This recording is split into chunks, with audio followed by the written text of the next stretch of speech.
Imagine if you were chosen to run a restaurant that only serves the dead. Of course, you'd be rewarded with a lot of money, around $1 billion. Would you open the doors to these ghosts from the past to learn a bit about their stories and become a billionaire? Well, our story begins here. In the subway, a message informs passengers that the train is not available due to an accident, causing everyone to complain about being late for their appointments. Amidst the crowd, a girl stands out. Some workers wonder what's happening and why there's blood at the site. A voice below says it seems she passed away shortly after the accident. The girl then climbs the station stairs and leaves as the area is closed off for investigation. Behind her are two men and an ambulance. The girl's stomach growls. As she walks away, a homeless man notices her, calls out, and asks if she's hungry. She confirms and he directs her down the main road. As she walks, another woman gives her directions, followed by another man, and finally another who tells her to turn down an alley to arrive. The girl finally reaches her destination and finds herself in front of a meal-serving restaurant. She approaches the door and suddenly everything is different. Inside, people are ordering food, eating, laughing, and talking. A blonde man welcomes her and asks if it's her first time there, as he's never seen her before. He quickly takes other customers' orders and guides the girl. Delicious foods are being prepared, and the customers who receive them are very satisfied. The girl is surprised as everyone praises the chef and repeats their orders, her stomach continuing to rumble. The man asks if she's decided what to order. The girl explains she was hungry and everyone said she could come here, but she has no money. The man smiles and assures her it's okay. She doesn't need to pay, just needs to say what she wants. The girl is filled with joy, asking if she can really eat, and the man confirms. One might wonder how he can run his business without payments, but it works because his shop is a bit different from others. People often wonder where the shop is.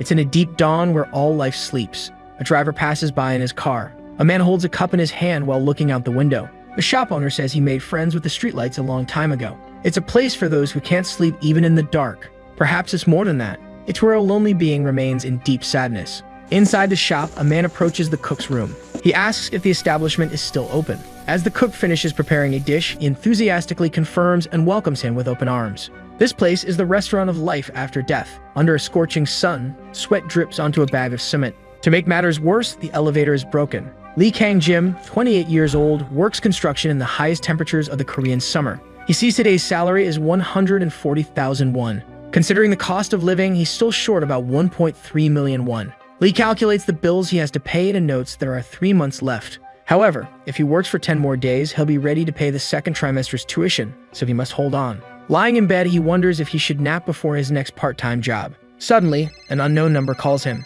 Lee is annoyed that someone called just as he was about to rest. Upon answering, he immediately states he has no insurance, won't go to church, and won't change his phone. The person on the line introduces himself as Shin Suho, a lawyer from Seo and Bake, and asks if he's speaking to Mr. Lee. The protagonist becomes curious about the lawyer's sudden call. He confirms his identity and asks what the problem is, suspecting a scam. The man says he can think what he wants, but there's something he'd like to tell him and asks if they can meet. Shin says he sent the address via SMS and asks if Lee received it. When Lee checks, he sees the location is in the middle of Gangnam. The lawyer says it's a story that will please him and says he'll wait for Lee there. As the protagonist is about to say something, he realizes the lawyer has hung up. Wondering who on earth this person is, Lee eventually goes to the arranged place. He finds it strange that the man asked to meet in such a busy place, thinking it's a relief. Suddenly, someone calls out to him. Handing over a black card from the general law office, the person says it's a pleasure to meet him and introduces himself as the lawyer who called. Lee looks at the card and says the pleasure is all his, wondering if this business is legitimate.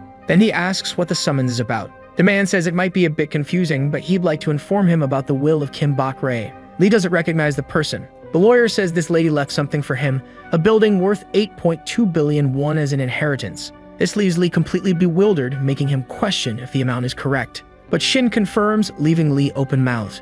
He wonders what on earth is happening and why everything seems so strange. But then he apologizes and tells the lawyer that he must have the wrong person, asserting that he has never heard of this woman's name, and then after his parents die, he lost contact with all of his relatives, having no one to leave an inheritance to. Lee repeats what he said, affirming that it's not him, so the lawyer should find another Lee Kang-jin. Shin begins to list all the important characteristics of Lee's life and informs him that Ms. Kim Bak-rae is his great-uncle's sister. Lee asks how he could say such a thing in front of people. The lawyer apologizes for disclosing personal information in public, but confirms that he is the person he's looking for and asks him to follow to see the building in person. Lee wonders about what was said and thinks if the building left to him is the one in front of him. Shin then starts to introduce the floors of the building. There's a house above the shop, making Lee ask if someone is already renting the restaurant. Shin informs him that it's vacant, so he can move in immediately, and the official transfer of the title would occur in 5 years. He questions if 5 years isn't too short a time since he hasn't even said he would accept. The lawyer warns that if he doesn't want to accept, the building will automatically be donated to society.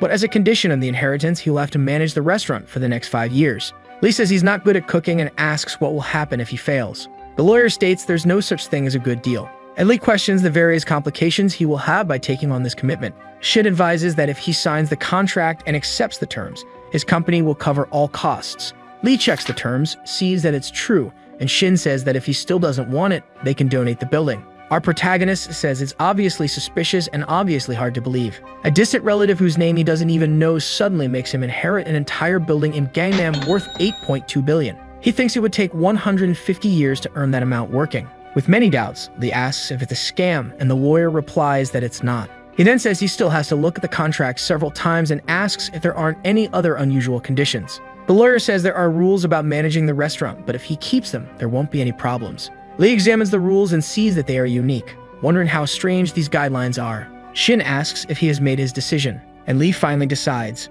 He affirms with a smile on his face that he will accept. The lawyer then asks him to sign and start the business the next day. Lee thought it shouldn't be a scam because of the contract, but he wouldn't know what would happen if it were. In the end, he thinks he has nothing to lose. The lawyer, with a frightening expression, warns that Lee must pay attention to the operating hours, and that if he breaks the rules 3 times, he will lose the inheritance rights. Shin then warns that they will be watching him and leaves. Lee, in turn, wishes him a good day, thus staying alone in the place. Then he realizes, for the next 5 years, that will be his home. Lee checks that the ingredients are ready, and asks if the guys from before were running the business until the day before. He realizes that the preparation is perfect except for him because Lee Kang, 28 years old, didn't know how to cook properly. Lee understands that he can't just sell instant noodles and fried eggs to his customers. But he accidentally steps on a book, wondering what it was and where it fell from. He then picked up the book and leafed through it, believing it was the recipe notebook that the previous owner used. In it, there were various recipes with pork, rice, and garlic. Lee then decides to practice the menu, convincing himself that it's not because he wants to eat something that he's hungry, but he realizes that he's feeling tired and believes that the letters are moving. The recipe he previously saw transforms into fried pork with garlic, and a strange aura surrounds Lee's body. Lee then begins to prepare his fried pork, doing everything with exact perfection, and preparing a dish beautiful to behold. The fried pork with garlic and the freshness of the lemon is ready. He thinks it turned out better than expected and didn't know he had so much talent for cooking. He comments that it's absurd because there were many dishes he ruined while living alone. Lee felt his hands move on their own as if they already knew how to cook. Then he decides to taste it to see if it's as good as it looks, putting a piece of the food in his mouth and confirming that it was delicious. Lee realizes that he just followed the recipe and it's great. With that notebook, he won't need to worry about his business anymore. Someone then knocks on his door. Lee apologizes, stating that they are still preparing for sales. But it was already 11 o'clock at night, and he thinks how time passed so quickly. Then he quickly corrects the mistake with the customer and affirms that they are open while putting on his apron. He thinks he shouldn't be nervous and should welcome his first guest. While welcoming the person, something caught his attention. His customer is a beautiful woman wearing a traditional Korean dress. Lee welcomes her and asks if it's just her who came, while thinking that the young woman seemed to be a high school student. But suddenly she makes a request for him to bring some soju. Lee questions if she was talking to him, and the girl asks if he's deaf, repeating her request again. The cook thinks that no matter how much he looks, she seems like a young student but asks with a lot of confidence, so he wonders how old she might be. In his days as a beginner working part-time, the busiest day was Friday night.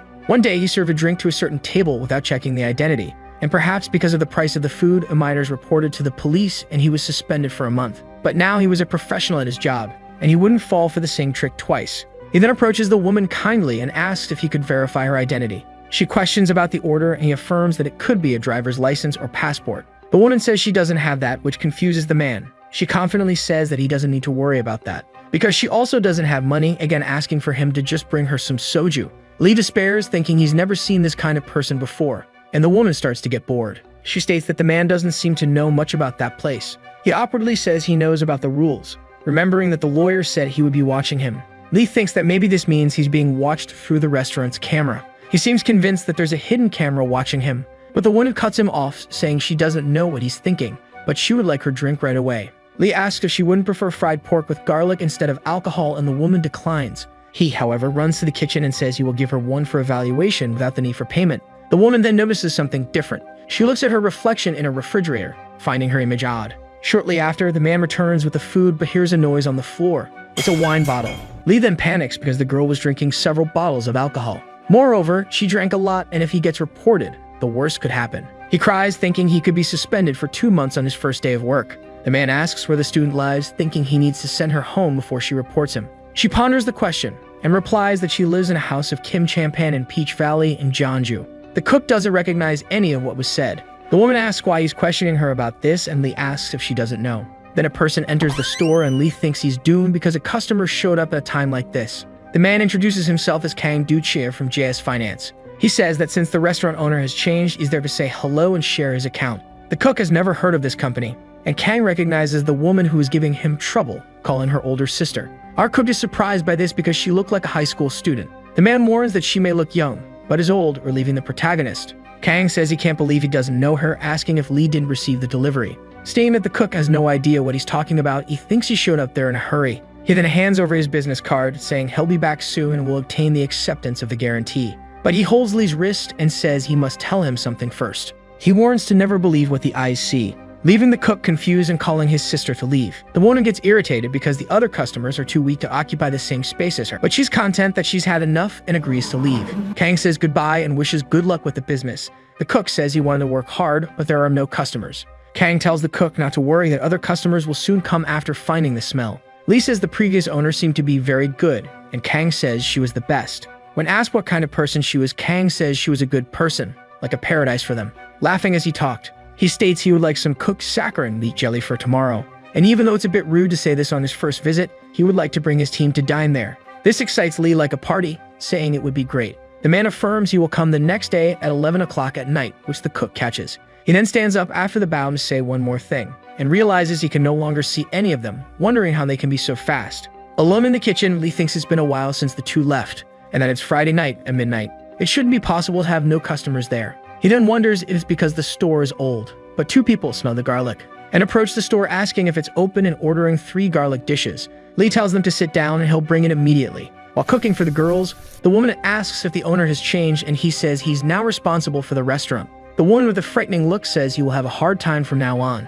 Lee doesn't understand and wonders if it's fashionable to speak in such a profound way. He asks why he would have hard times, and the women warn it's because of the people who frequent there, because they are not ordinary people. The cook jokingly asks if they are ghosts since they are not ordinary people, receiving a frightening smile from them, which scares him with the possibility of being right. The women then laugh and the man believes he was mocked. One of them approaches the cook and says they will take 2 bottles of soju. Lee thinks the joke just now gave him chills, but they seem to be lively and fun customers. He then delivers the order of garlic dishes to the girls, which makes them happy. The 3 eat in common that it's delicious. After finishing their dishes, they ask if they should leave, and Lee quickly appears to help with the payment. The women, however, say they don't have money, which leaves the cook unsure what to do. They then say they are late and start to leave, but Lee calls them desperately, saying they have to pay for the food. The blonde asks if he needs money, and the cook says it's obvious because he's doing business to make money. The woman says she understands and starts to prophesy some strange numbers, asking him to write them down and questioning if he knows how to do that. Moreover, she approaches, warning him not to believe everything he sees. The cook asks what that would be, but when he realizes it, they've already disappeared, making Lee scream for them, begging them to pay the bill. Our cook thinks it was said that he could do anything as long as he followed the rules. He remembers he didn't earn a cent the day before and affirms that today will be different. Then he opens the book, ready to practice, and looks at the book, searching for a recipe that can be prepared and served quickly. Kimchi stew, kimchi rice, and spicy pork rice should be enough. But he notices something wrong with the handwriting since the letters start to come out of the book. Lee thinks about what happened now, and believes he's seeing things because he's tired, but he can read everything else normally and only the notebook is strange. Then he realizes that maybe there's something with this recipe book. Various delicious dishes appear being made in his mind, and suddenly a knife appears in Lee's hand. He begins to cook without control of his body and now confirms that there was indeed something strange. The only thing he knew how to cook was fried eggs, and there's no way he could be so good with a knife. Lee then realizes that this must be due to Ms. Kim's notebook. He says he's not sure yet and decides to try a more difficult dish. Royal bellflower japchae is what he will make because he has never heard of it, and since it's japchae, there will surely be a lot of work. He thinks it already looks difficult to cook just by looking at the name, and if he can make this dish, he will have his answer. After a few moments, what he suspected happened. He had prepared the recipe to perfection, surprised that he can cook just by reading the recipe from the notebook. But he thinks it has to be tasty to be able to sell it and taste it to feel the flavor. A memory of when Lee was little comes to his mind. His mother gave him food and asked if it was good. Lee, in turn, said that his mother's japchae is the best. Finally, his mother asked him to eat slowly because his stomach might hurt. Lee remembers all this while eating what he prepared, becoming emotional.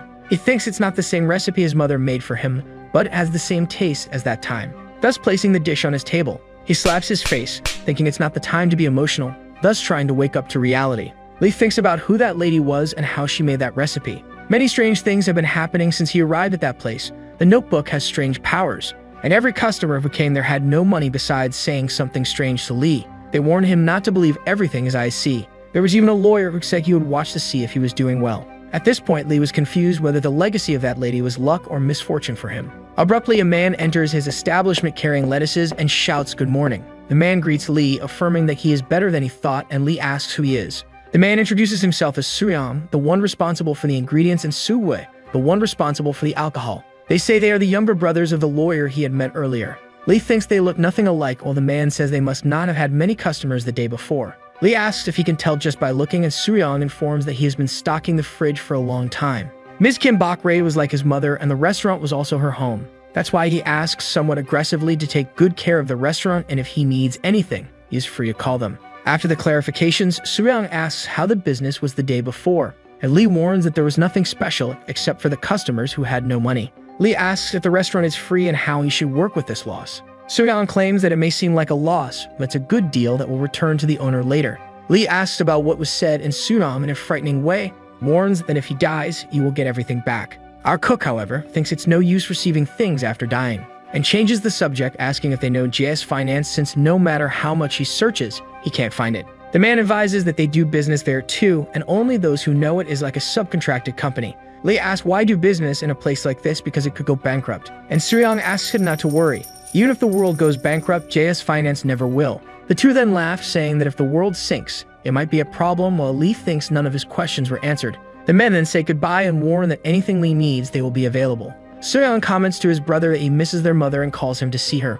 Despite being busy, the other brother accepts and they go their way. Lee then thinks they must have gone to visit the tomb of the former owner, and one day he will ask where it is to go along. But thinking about it, those people in the end did not answer anything about his question. Lee thinks that no matter if everything is being paid, it's good that he prepares an emergency fund. He opened a store earlier and also made a new menu. However, there were no customers. Lee gets angry because the restaurants next door are always full of customers, but his had none. He then has the idea to cook something and attract customers. Some time passes, and finally, a customer arrives and Lee greets him with happiness. He is confused that his customer is a child and wonders where his parents might be. The child says he would like a bowl of pork rice, and Lee asks if he came there alone. The child says yes, and the cook says he doesn't know what's happening, but asks him to wait just a moment, thus preparing the bowl of pork rice and egg roll to perfection. Lee delivers the order to the boy and says that if he needs more side dishes, just let him know. The boy then takes his spoon and eats, leaving Lee proud that he is eating a lot. Part of the dish had already been eaten, and Lee says he added more meat, so he asks the boy to eat slowly,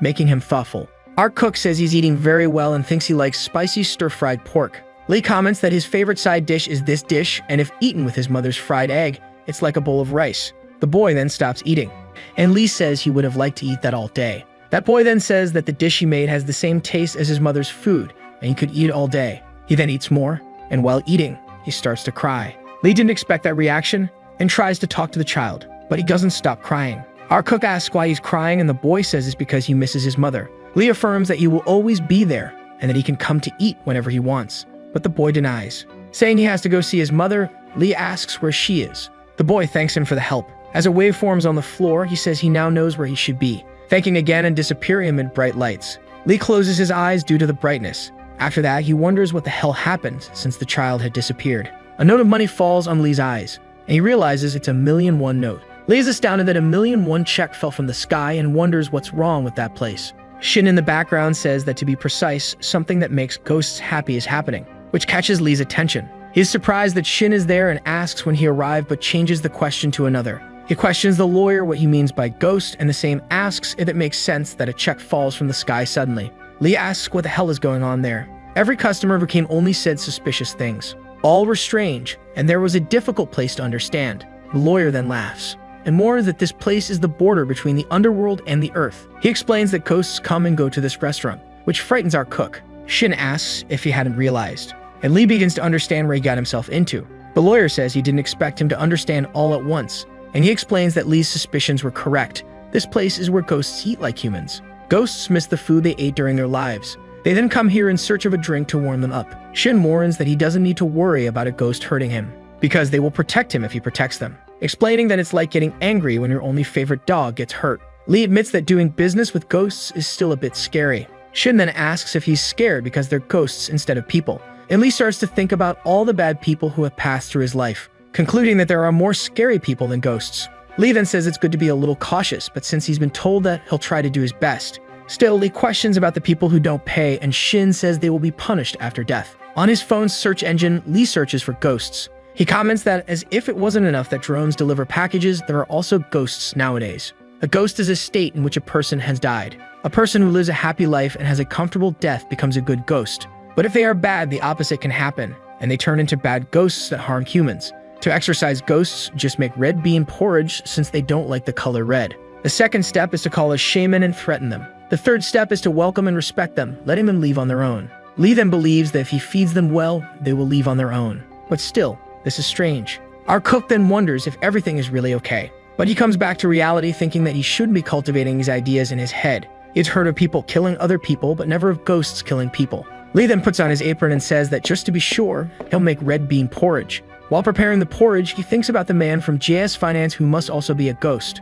remembering that he said he would be there for dinner tonight with his team, so there will be several of them. Suddenly, the same man appears in the kitchen, catching Lee's attention, who gets startled. The man asks if he was scared because of him, and Lee, a bit flustered, responds that there wouldn't be anything to be surprised about. He's asked if Lee had forgotten about his company's dinner, and he affirms he hasn't, inviting him in. Several people then enter the establishment with a very friendly demeanor, but Lee looks at them suspiciously. The men recognize a smell, wondering if it would be what they are thinking. And Lee, for his part, believes that the anti-ghost dish he made was having an effect. Then the men call Lee to their table, which makes him very scared. After calling the cook, they question if he had made red bean porridge for them. Lee, a bit awkwardly pleased that they liked it, says he did. And one of the men catches Lee's attention, saying that it seems like he's already heard about the store's story. But contrary to what most people say, ghosts are not picky about food. The man tells him not to be afraid because they are not much different from humans, they're just employees. Says that what he was saying made sense and feels ashamed for being afraid of them, and decides that, as an apology, he will try his best to please them. Presenting today's dish, pork jelly with buckwheat and seasoned vegetables. Lee had made perfect dishes with everything they liked. One of the men says it's delicious, while another speaks excitedly that you will go there often. The employee asks the cook to eat with them, but Lee says he has business to do. That man then warns that Lee won't have any customers while they are there, which intrigues him. He explains that most ghosts are indebted to JS Finance, and people in debt don't go where their creditors are. After hearing what was said, Lee remembers that he received a check and takes it out of his pocket. The man reads that the issuer is Stidagarba, realizing that the cook has already had clients who ascended to heaven. He explains that the issuer differs depending on who ascended to heaven and that that person must have been good. Lee understands that the boy who came to his store was a ghost. The man explains that Stidagarba is simple. He is the richest philanthropist in the underworld. Lee asks if there is money in the afterlife, and the man explains that's what JS Finance is for, but the currency of the underworld is different. Basically, the function of buying goods or making transactions was the same. But in the underworld, one can reduce sins with money, and Lee asks if they have money when they die. The man affirms that everyone has an account at JS Finance from the moment they are born. Lee then asks if he also has an account, and he explains that yes, saying that if you do good things, money will be deposited, and if you do something bad, it will be reduced. In other words, if you have a lot of money in the underworld, it means you did good things in your life. Not having money in the underworld means you sinned a lot. Lee asks if they can see how much they have, and the man explains that while they are alive, they cannot. He advises that there's no need to be anxious because as he manages the one-meal restaurant, he will always have a lot of money, informing that the people who managed this place always became VIPs. Finally, he informs that it's impossible to exchange real money for underworld money,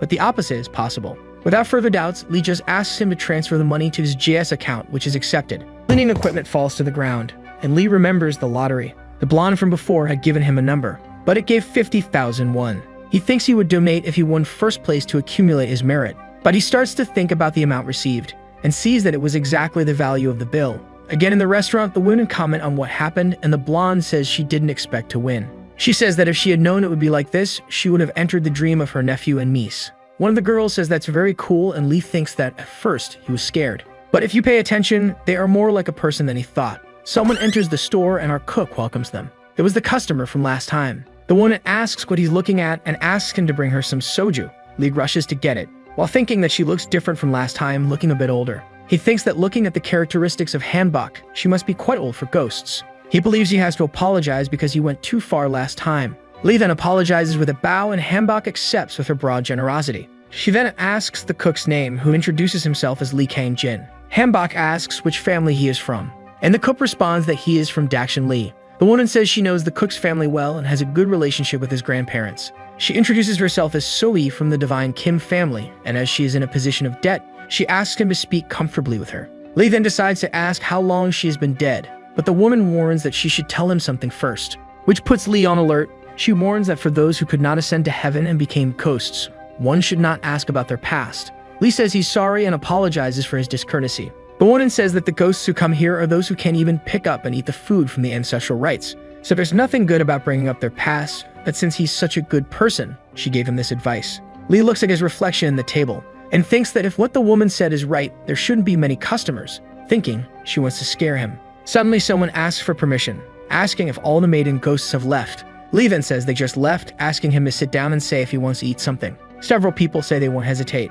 entering the store in droves wanting to eat. Lee tells them to wait and doesn't understand why this is happening so suddenly. People start making various orders, which drives our cook crazy. Lee apologizes and says today's menu is fried pork with garlic and rice. The people then complain because the last owner did everything for them. Our cook apologizes, saying he hasn't been open for long, but he sees a different person in the crowd. He starts to enter the kitchen, and Lee tries to reprimand him, but he grabs a knife and says he will help him, saying that now everyone can order whatever they want to eat. The blonde asks if he was surprised by his entrance since he used to help his mother while he was there. He says Lee can make the stir-fried pork while he takes care of the other dishes. Lee wonders who he's calling mother but understands it's okay if he does that. Sometime later, all the dishes were being served, and the blonde set one aside for him. A kimchi stew in the skillet. Lee thanks him because he survived thanks to him, and the blonde says it's okay because it's natural to feel difficulty the first time. Lee says he was shocked because he never had so many customers and asks how he could be so good at it. Suddenly, more people show up at the restaurant asking to be served whatever they have as quickly as possible. With only 30 minutes left to close, 3 more customers arrived. When Lee was about to say something, the blonde asks what they think of a kimchi stew. Those men get excited about the proposal, and the blonde asks him not to worry because they will finish eating quickly, asking him to bring the stew first while he fries the eggs in a minute. Lee approaches the table to deliver the stew, but he notices something different. He recognizes one of the men as Chien Hyun, making him confused. Lee introduces himself, asking if he remembers him, and says that when he was in the orphanage, he used to visit him every holiday. The man understands the situation but says he's sorry. He claims that when you become a ghost, your memories of the past life get bad, so he doesn't remember. The man states that it's almost 1 o'clock, and since they don't have much time, they couldn't have a drink together. Lee is disconcerted by what he heard and asks what it means that he doesn't remember him. Lee starts to get emotional and is stopped by the blonde, who asks him to calm down. That person was very important to him. Lee can't control himself and starts to cite several of his memories. The man in turn apologizes, stating that he doesn't remember. While venting and almost crying, the blonde tries to intervene more, demanding rigorously that he stop this scene, because this is not something he can interfere with. It is said that one should only talk about life stories with living people. Ghosts are made of resentment, and it's not good for living people to hear their stories. A man in a suit stands up cursing and saying that Lee made the atmosphere bad. He explains that it happened because he was fired from his company because of his manager. Another ghost questions if he thinks he was the only one unjustly betrayed, saying that he saved hundreds of people, but when he died, he became a ghost. Another one starts to cry, saying that he designed several buildings, but after making a mistake, his life turned out like this. Finally, another ghost tells his story. He had flat feet, enlisted in the army, and during the physical exam, he had an accident. He starts to think about why suddenly everyone started to tell about themselves. While drinking, another man says he was careless, because at that time he was wrong to blindly grab the person since they were gangsters with knives.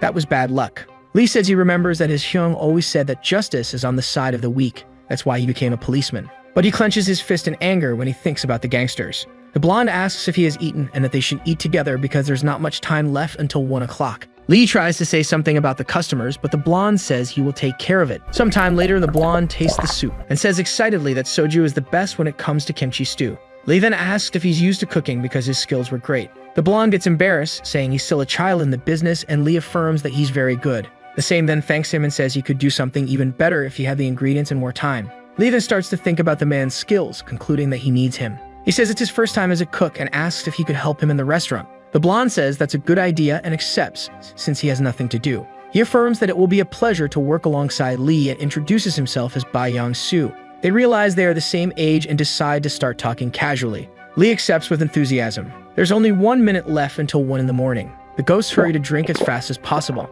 After finishing his drink, The cook's friend approaches, apologizing for not remembering Lee, and he says he might be a ghost now, but if someone harms him, just call his name 3 times and he will beat them up. The clock strikes 1 o'clock, and Kyung says goodbye, disappearing. Not only him, but all the ghosts were disappearing, leaving Lee alone. He places his hand under the table, and he thinks that he still can't believe his friend is dead. He would like to alleviate his regret, but doesn't know how he can help. While crying, Lee says it was good they met, and that he will always make as much food as he wants. Suddenly, something catches his attention. 2 people enter his establishment asking if it's still open, and Lee greets them saying yes. The men, already drunk, ask for a serving of soju. One of them questions how many glasses would be a serving, and the other says that if it's enough to eat alone, it's not a serving. Lee thinks they are completely drunk, but since they came after 1 a.m., they must be living people. The man, ironically, points to the menu, asking if that's all they have. Lee is embarrassed and says yes. The older of the men asks for 2 stir-fried pork with soju, and Lee affirms that he will bring it. Lee thinks he responded naturally, but if it's past 1 a.m., humans should be able to enter. The cook then delivers their orders and asks them to enjoy their meal. The older man takes a bite and is surprised, saying it's delicious and asking if he was the one who seasoned it. Lee confirms that he did. The man asks if the menu changes every day or if he would only sell this. Lee says he hasn't decided yet but can make whatever menu they desire. That man then asks if he can have seaweed soup for lunch the next day and says he will make a reservation for 2.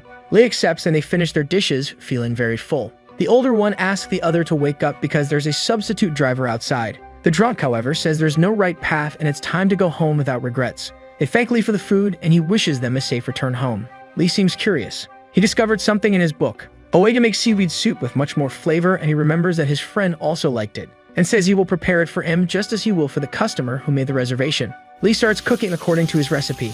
He wonders why it's written that way but continues normally. Lee follows the preparation precisely, and upon tasting a bit of what he made, he realizes it was delicious. Grandma Kim's exclusive seaweed soup was complete.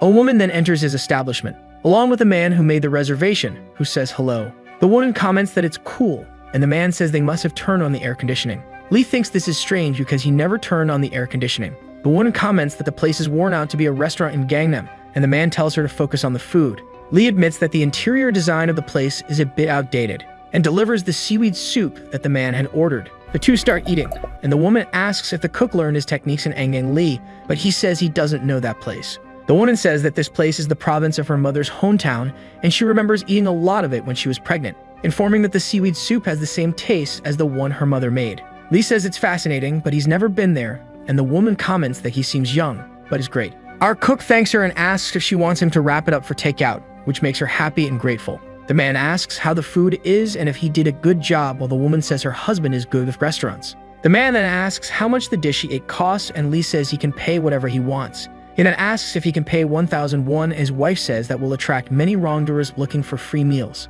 Lee knows that's true, but if he breaks the rules, he'll go back to his old apartment. The woman says she wants to come back often and believes it wouldn't be bad if he established a base price there, handing 15,000 won to Lee. The woman thanks him for the service and says goodbye. Lee hadn't thought he would feel disconcerted by receiving so much money, and it would be convenient for him and others if a price was set for the living side. He then decided to ask his lawyer about it another time. A man is surprised that Lee traded with living people. They were the employees from before who praised Lee for his entrepreneurial vision, stating that his mother only sold to ghosts. Lee says he's happy to have the book because if it were up to him, the restaurant would be lost, and Soo-young questions if he was really that bad. And he explains that he knows only a few recipes, while the other ghosts says he can ask anything. Lee questions about the air conditioning case if the temperature of the place has to do with the ghosts, which the man confirms. In places where many ghosts pass, the temperature drops because negative energy accumulates. The longer in contact, the more yin energy accumulates, and at some point, ghosts may be seen outside the store. Lee, a little scared, says he sees ghosts there every day.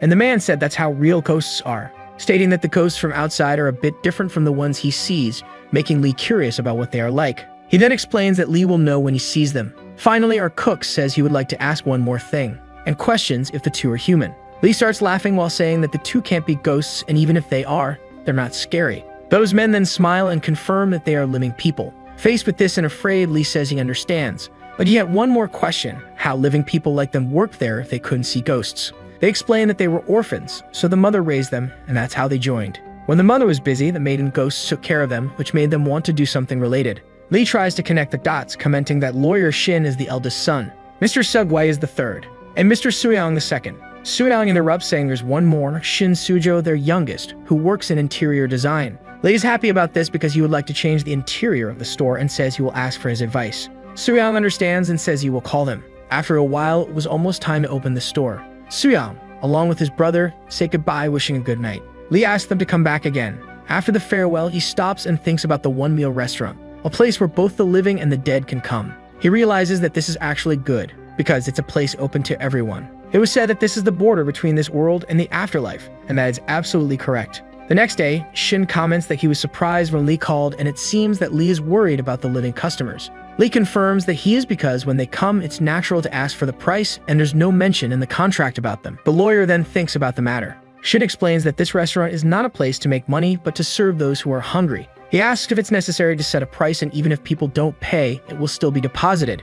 Lee comments that if customers decide not to pay for the food with bad intentions, they are committing sins. He says he was willing to accept whatever they gave him, but he thought he might be inducing them to sin. This made Shin think about the matter. Shin says that if he thinks that way, there's nothing they can do, deciding then to call someone for advice because there's no underworld law on this side. Lee comments that Mrs. Kim is already dead, and Shin asks if he remembers what her job was. Lee then understands that if he is an underworld lawyer, he must be able to be in contact with it. Shin talks on the phone and comes to a conclusion. After hanging up, Lee asks what she had said, and Shin, with a serious expression, replies that the mother answered him, telling him to solve it himself. Shin explains that she said he only has to follow the existing rules, and Lee realizes that he was creating an atmosphere to make him nervous on purpose. After some time, he went to the board to write something, thus setting the basic prices of the restaurant. He thinks he's doing this to have extra income, and even if he doesn't receive the inheritance, he will be able to pay the tuition fee. Suddenly, someone calls, and when Lee answers, it was someone from the department office. He asks if it's about his tuition fee, but it's not that. The person on the call explains something that surprises the protagonist with what he heard.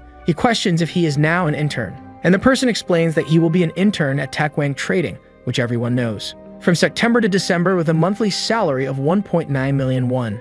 At the reception of the place, the man comments that he knows he has been working hard and that it would be good to have an internship on his resume when he gets a job. This would be a great opportunity to earn money and develop his skills. But Lee wonders how the restaurant will fare if he does the internship. So he thanks and declines, informing about the restaurant he is already managing.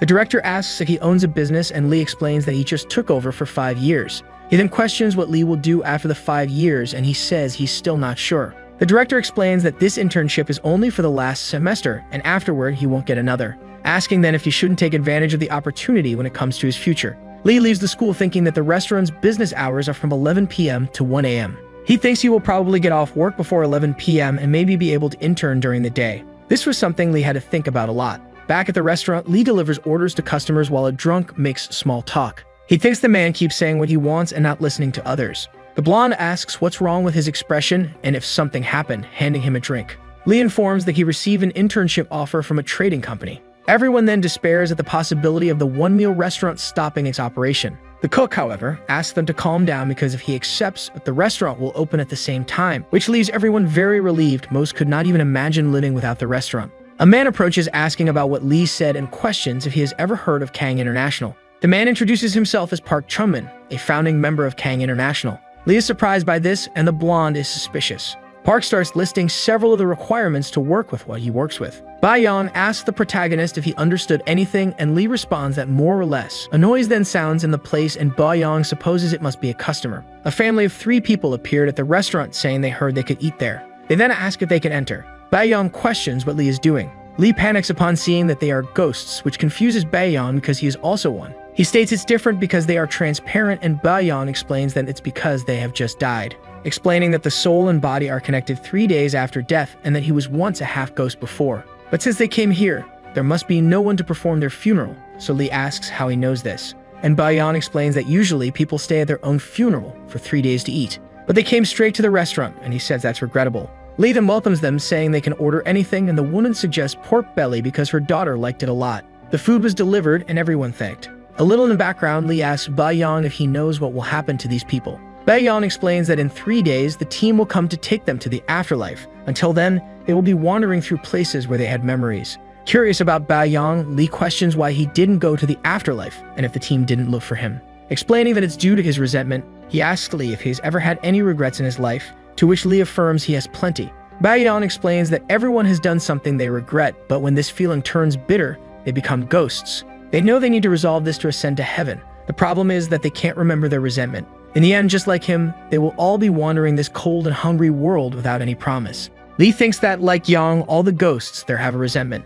The boy who came on the first day went to heaven after eating his food, so it probably resolved his resentment. But he wonders if he is capable of releasing the resentment of other ghosts. The family thanks for the food and informs that they heard they could pay with that card, which Lee confirms. The man asks if he knows what kind of place the underworld is since it's their first time there. But Lee informs that he also doesn't know because he is a living person. The woman is startled, questioning how a living person can sell food to ghosts, and Lee also doesn't know how to explain. The fact that the cook is human makes the spouses talk among themselves. The husband, a bit embarrassed, decides to ask Lee for a favor. He informs that they have no family or relatives and that everything they had was probably returned to the state. So he asks if Lee could help get that money for the children they sponsored. He promised to pay for their school tuition. The man affirms it's not much, but if Lee can help them, he would be grateful. Lee warns that he doesn't know how he can do this and thinks about the legislative issue of the situation. But he knows lawyer Shin, someone who has studied in that area. Shin said he heard about the whole situation and introduces the manager of GS Finance, questioning if he already knew him. The people in the restaurant panic upon seeing someone who works at the finance company, but he states that he's not there to collect debts, so they can eat at ease. Lee thinks it's true that everyone has debts, but he didn't expect such a strong reaction. Shin addresses the father of that family. He states that he can act as a legal representative for what he asked for, but the cost is 20 million won, something the man didn't have. The JS Finance employee decides to explain better. He states that both the man and his wife are VIP clients who JS Finance is paying attention to. The employee explained that since they donated a certain amount every month to the children, their balance at the company was 60 million won. Shin intervenes, stating that this amount is more than enough to hire him, and the employee explains that this incident will accumulate more money that will be deposited into their accounts. He advises them to save and keep it because even in the underworld, they will need a lot of money. This makes the child's parents emotional and thankful. The man, however, states that it's okay because the value is due to their good actions. Lee understands that good deeds always come back even if they arrive late. Badiang questions Lee what he's doing because it's almost 1 o'clock. He says he's on his way while thinking that it's sad they died but good that they were rewarded. The weather is nice and Lee can't believe he has to work on a day like this, now that he's thrown out the trash. It was just a matter of folding the box and putting it out to finish recycling. But something catches his attention. Terrifying ghosts are seen in the middle of the street. Lee panics at what he saw and screams. Some voices converse while Lee remains unconscious. One man states that he doesn't want to wake him up, while the other says that in moments like this, one should press the acupuncture point. Lee then starts to open his eyes, waking up amid a bunch of acquaintances. Lee, trembling with fear, explains that there were ghosts outside and that they were not opaque, even their bones were visible. The three there look at each other and explain that the ghosts were them. Lee asks what he meant by that because all there didn't even have a scar. And Baiyang explains that what he saw outside is how they really look. Exactly as when they died, but strangely, they look like they did before they died in this restaurant. While thinking that he didn't know their bodies could be so ruined, Lee ends up vomiting. After leaving the bathroom, Lee questions why they are there since there's still a lot of time until 11. Baiyang asks if he believes they have somewhere to go, explaining that he just couldn't see them, but always before the store opens, they waited outside. Lee questions if he has ever been to his room, and Baiyang affirms that besides not wanting to go, he would also need permission. One of the ghosts approaches Lee, performing a correct checkup of his problems, which confuses him. He then introduces himself as Hyun Yan Wook, the best doctor of the 21st century, and that he would have won a Nobel if he had lived a little longer. Hyun explains that the reason he keeps getting surprised is because his heart is weak and teaches him a way to calm down. Lee says he believes he's calming down, but isn't sure. Hyun then starts a session of special medicinal movements, which make Lee feel extremely relaxed. After the session ends, Hyun warns that it's good for the body, but Lee relaxed so much that he didn't hear. Chinese bush clover was the name of the medicine used on Lee. It has many benefits and is good for men. He says he will try it when he gets the chance, and Hyun gets excited, inviting him to go to the market. But Lee had nothing to buy that day and needed to open the restaurant soon. Hyun then starts to depreciate himself, and Lee decides to go to the market with him. At the market, Hyun is enthusiastic while snooping on the products for sale, and Lee thinks he's happy he came. He then looks at a counter searching for the Chinese bush clover that the ghost recommended. But suddenly, a scream in the place catches the attention of both. A woman asks for help, saying there's something wrong with her baby. Lee thinks the woman is a ghost while she laments for her husband. Approaching the scene, Lee realizes it's a case of convulsion. Lee states that he will call 199 while glancing at the woman, but he ends up getting caught staring at her, who stands up questioning if Lee can see her. She stares at him with a psychopathic look and approaches him, saying she knows he can see her. She lunges at him screaming, but contrary to what was thought, she was asking for help for her baby. Lee states he will call 911 first while the woman cries in despair. In the environment, people comment on the man's seizure, questioning what will happen if he dies. Lee tries to contact the man and asks him to hold on until the ambulance arrives. But Hyun warns that at this rate, it will be too late, explaining that the blood will become obstructed and his entire body will become paralyzed. If not treated quickly, he will be unable to move forever. The woman asks if Hyun is a doctor and pleads for his help, but he informs that he cannot possess him as it is too dangerous. They then look at Lee and Hyun states there's another way. Lee asks why they are looking at him, but without time to question, he is put as the doctor of the situation while Hyun instructs. Hyun, after seeing that Lee was not understanding, explains in a more inclusive way and Lee remains apprehensive. Lee says he can't do it because if something goes wrong, the person will be in trouble, so he asks Hyun to do it himself. The doctor, in turn, states that he was only able to touch him due to the energy of the restaurant and asks Lee to trust his instructions. The people around are impressed that Lee is using acupuncture on the unconscious man. The paralysis was decreasing and the man's eyes were beginning to return to normal. The man has a glimpse of his mother, and the ambulance finally arrives. The paramedics ask questions to the man and realize it's a case of seizure,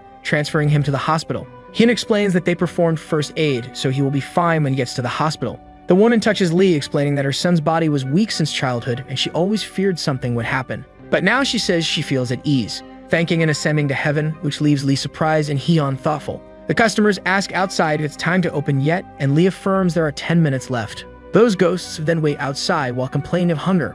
A woman approaches the environment, making the ghosts feel a bad energy. Her feet are wrapped in blood. Finally, the clock strikes 11 o'clock, and Lee goes to the gate, stating that the restaurant is open and everyone can enter. But people start to leave. This makes Lee curious and asking why. He says it's because of that person, slipping away and informing that he will return later. A blood-covered knife drops a drop on the floor, and Lee notices this someone at the beginning of the street. It was definitely a terrifying ghost. He recognizes her as Mrs. Soi, and she, in turn, asks if the cook can see her. Lee affirms that he has been able to see ghosts for a few days, inviting the woman to enter his store. Soi enters the restaurant and sits at a table. Our cook asks for her order, and Soi asks for soju as always. While fetching soju, he thinks that all the ghosts seem to be afraid of the maiden ghosts, wondering why. Moreover, she is always alone even though she is older. Lee calls for Soi, making her turn in his direction. But he ends up giving up on asking something. He thinks there must be a personal reason he should not interfere with. On his first day of internship, Lee thinks it's been a while since he wore a suit. Asking the heavens not to make any mistakes, he sets off for his challenge. A man receives him, saying he doesn't expect much from interns and that if he doesn't know something, he can ask. He shows Lee his chair and asks him to just sit down since someone will give him his work. Lee then sits down, starting his wait, and begins to hear the conversations of his colleagues next to him. Everyone was solving various problems. In his thoughts, Lee asks for someone to give him something to do because this was very strange. The tension is then broken by a colleague who introduces himself as Sang Seob from the training team. The man heard that he graduated in psychology from Seoul Theological University and asked if Lee could tell what he was thinking. Lee doesn't seem to understand what Sang is talking about. Sang continues that as far as he knows, the psychology department is for rich kids who do nothing. He then states he is envious, and that if he can't work, he could just open a counseling center. Lee still doesn't understand what Sang is talking about. Sang drinks coffee and smiles, saying he's joking and asking why he's so serious even though he's so young. Sang welcomes another intern, who was the top student in the International Relations Department, Mr. Choi. He states that he was also a top student and that it's easy to get a job at that company, so it's good to give their best. Sang calls the two to him and says he will start with a simple sorting task. Lee, apprehensive, thinks he's already tired just as he started. He forces himself to believe that this is normal when working and a senior behind him notices him. The senior asks if he isn't the owner of the one-meal restaurant and Lee explains that this time he came as an intern. Sang asks if the manager knows Lee and he explains that Lee owns a restaurant called One Meal. Choi asks about him doing an internship even though he has a restaurant, and the protagonist explains that he became the owner for only 5 years. Sang then says that Lee's story is interesting because he has various distinct skills. The manager praises his suit from before, making Lee happy, while Choi observes from the side. The manager informs that Lee's restaurant has a good reputation among them and says he will go again. He then goes back to focusing on work, but Choi's curious gaze on Lee now starts to become aggressive. Lee presents a list of stock logistics and conditions for the warehouse, along with a copy of the import and export declaration. A woman reads, responding that's pretty cool and the data are detailed. She congratulates Lee on the work and praises him. Sang asks if he can go back now that he has nothing else to do. And the woman affirms that he finished the work and it's time to leave, saying that he can go home and that she will see him tomorrow. However, the fact that Lee has already left makes her curious. Sang says that in his time as an intern, he wouldn't even dream of leaving on time. The manager warns that they can't force someone to do all the work, and when Sang was about to complain about his past experiences, she cuts him off, stating that she's a little worried because Kang's story is quite unique, but he is diligent and has good sense for his first job. Lee thinks it was good to have organized the things that Mr. Chun warned him about earlier. It really helped him. Suddenly someone calls for Donha, asking if he made a copy of the data, reminding him that he asked to do it in the morning and Dong says he will do it soon. Lee thinks that looking at Dong at first, he was anxious because he was a standout student, but he is very slow. Despite trying to do his best, he makes many mistakes. The old man arrives at a restaurant and explains to Lee that this is the place where his favorite dried soup is sold. At the location, there was a photo with the former president and signatures of idols and actors everywhere. This should be a sign the place of quality. Lee says he can hardly wait for the food, and turns to the owner, noticing that she is in a terrible state and wondering why she hasn't become a ghost yet. The waiter serves them rudely and the old man orders 5 ox blood hangover soups.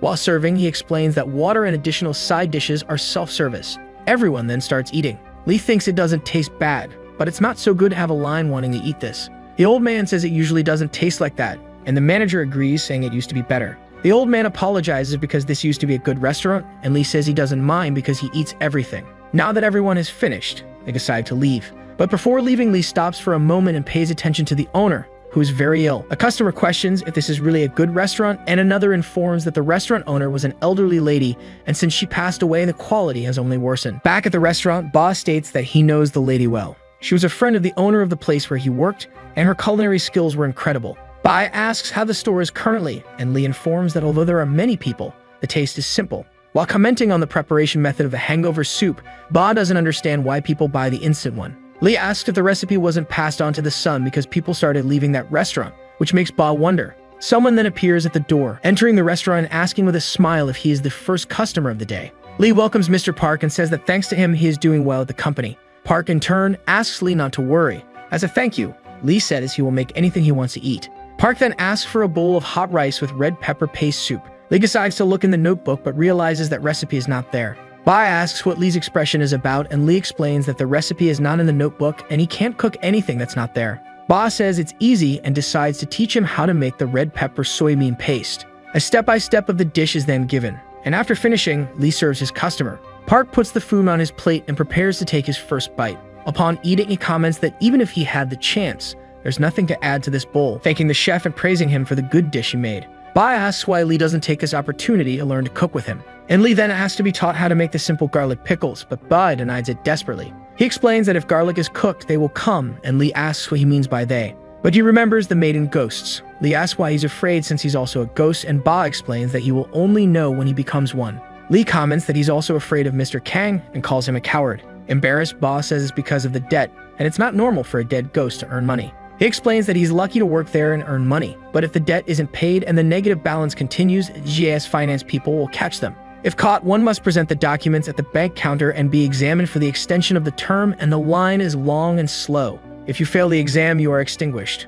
It is explained that in this world, death and extinction seem the same but are quite different. This is because death is not the end, but a true new beginning. However, extinction is a complete disappearance of body and soul. Given this, Lee understands that his friend must solve this problem as soon as possible to avoid the same fate. However, the blonde warns that ghosts so know what resentment is, which is why he gets so stressed. Since he cannot help, the hero apologizes, but the blonde is resigned as he didn't share this story to gain sympathy. After this intense confession, the boy decides to leave for a while as it's already late, and the protagonist asks where he's going but gets no response. Inevitably, the store hasn't had many customers since Park Chung-min arrived, which raises concerns about whether things will continue to go well. Sometime after this questioning, the hero realizes that, in fact, nothing is going well. This is because, without an assistant, all the work fell into his hands, and he was no longer able to handle everything. With this, he apologizes to the boy in his mind and asks him to come back soon. At the right moment, the blonde finally appears with another person in the area and questions why there are so many customers. The boy then asks where his assistant has been, as he was already thinking he would die from so much serving and cooking.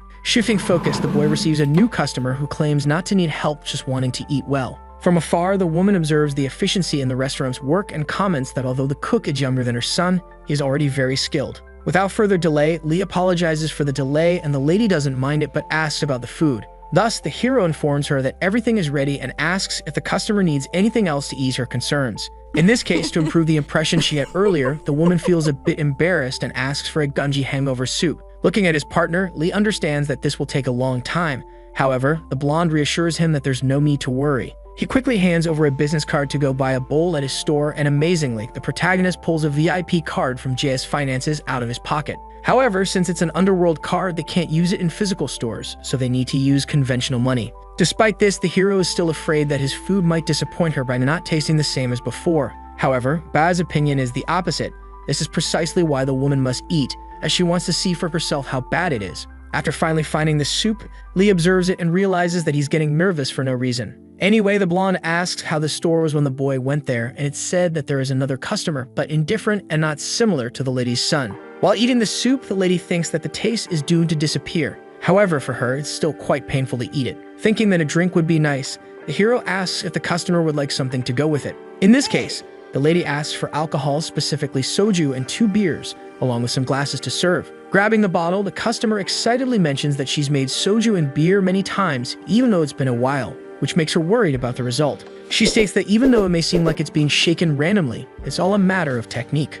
Still, despite stirring gently with her fingers, some boldness must also be applied, which in the end produces an impressive result. The first glass is given to the young chef, who thanks her while barely being able to wait to try it. Taking the first sip, he shouts with resounding enthusiasm because it's really super smooth, making the lady happy that her skills are still alive. Additionally, the portions are perfectly made because the lady has her own recipe. Given this, she asks if the remaining customers also want a glass, which obviously no one refuses. In this case, she warms up her shoulders and announces that she will show her true skills. Later, in a more personal conversation, she explains that her husband died when she was 25 years old. They had a son, but it was hard to ask for help from relatives because of money, so she was trying to do something with the soup recipe. It is said that nothing in life is easy, and that she also fought with other restaurant owners because she was very popular. In her old times, she also cried a lot in secret, and thus made that hangover soup with dedication. The lady stayed up all night because it was hard to remain in a normal state. However, one day that brat made her soup, which was her reason for studying and surviving, turn into something extremely disgusting.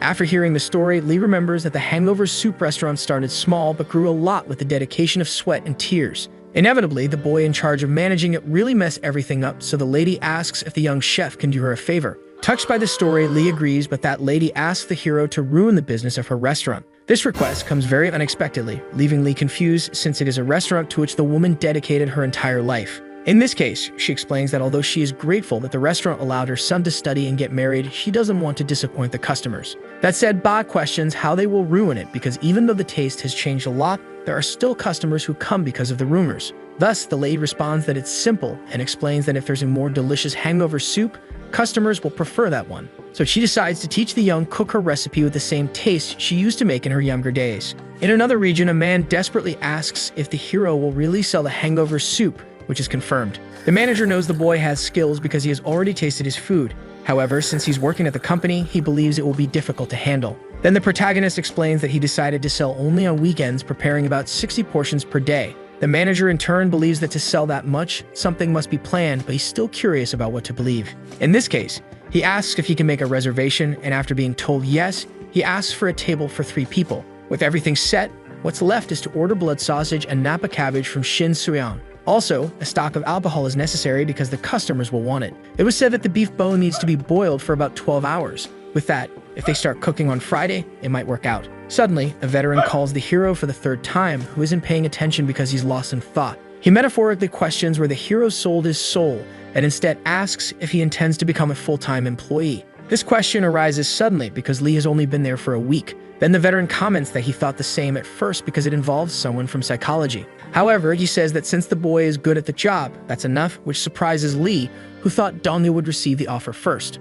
But it's said that he is working more because interns who don't seem capable tend to be trained more so they can learn the methods. Continuing, the veteran explains that unlike a newcomer, the hero already knows the job well and is good at it, which makes him a priority over the other intern. Given this, Lee understands that things in this company are quite straightforward, and the soul of a former employee praises the veteran's ability to read people. Interrupting the conversation, he says that if the chef becomes a full-time employee, they won't have a place to eat. However, it's a fact that if he accepts the offer, he could earn money more stably and might not need to work at the restaurant again. But the ghosts that come to the restaurant will be completely abandoned. Soon the hero remembers what the lawyer said about this restaurant being the border between the underworld and the real world. A true restaurant of the afterlife and the only place where ghosts wandering the world can fill their bellies. Given this, the veteran questions whether the restaurant is really that important but manages to understand the boy's motivations. Without delay, he asks if Donne is busy and the boy promptly responds that he is not because he just finished the report sent to Manager Park. In this case, it's said that Lee can continue with what he's doing while he and the other intern will go to a certain place together.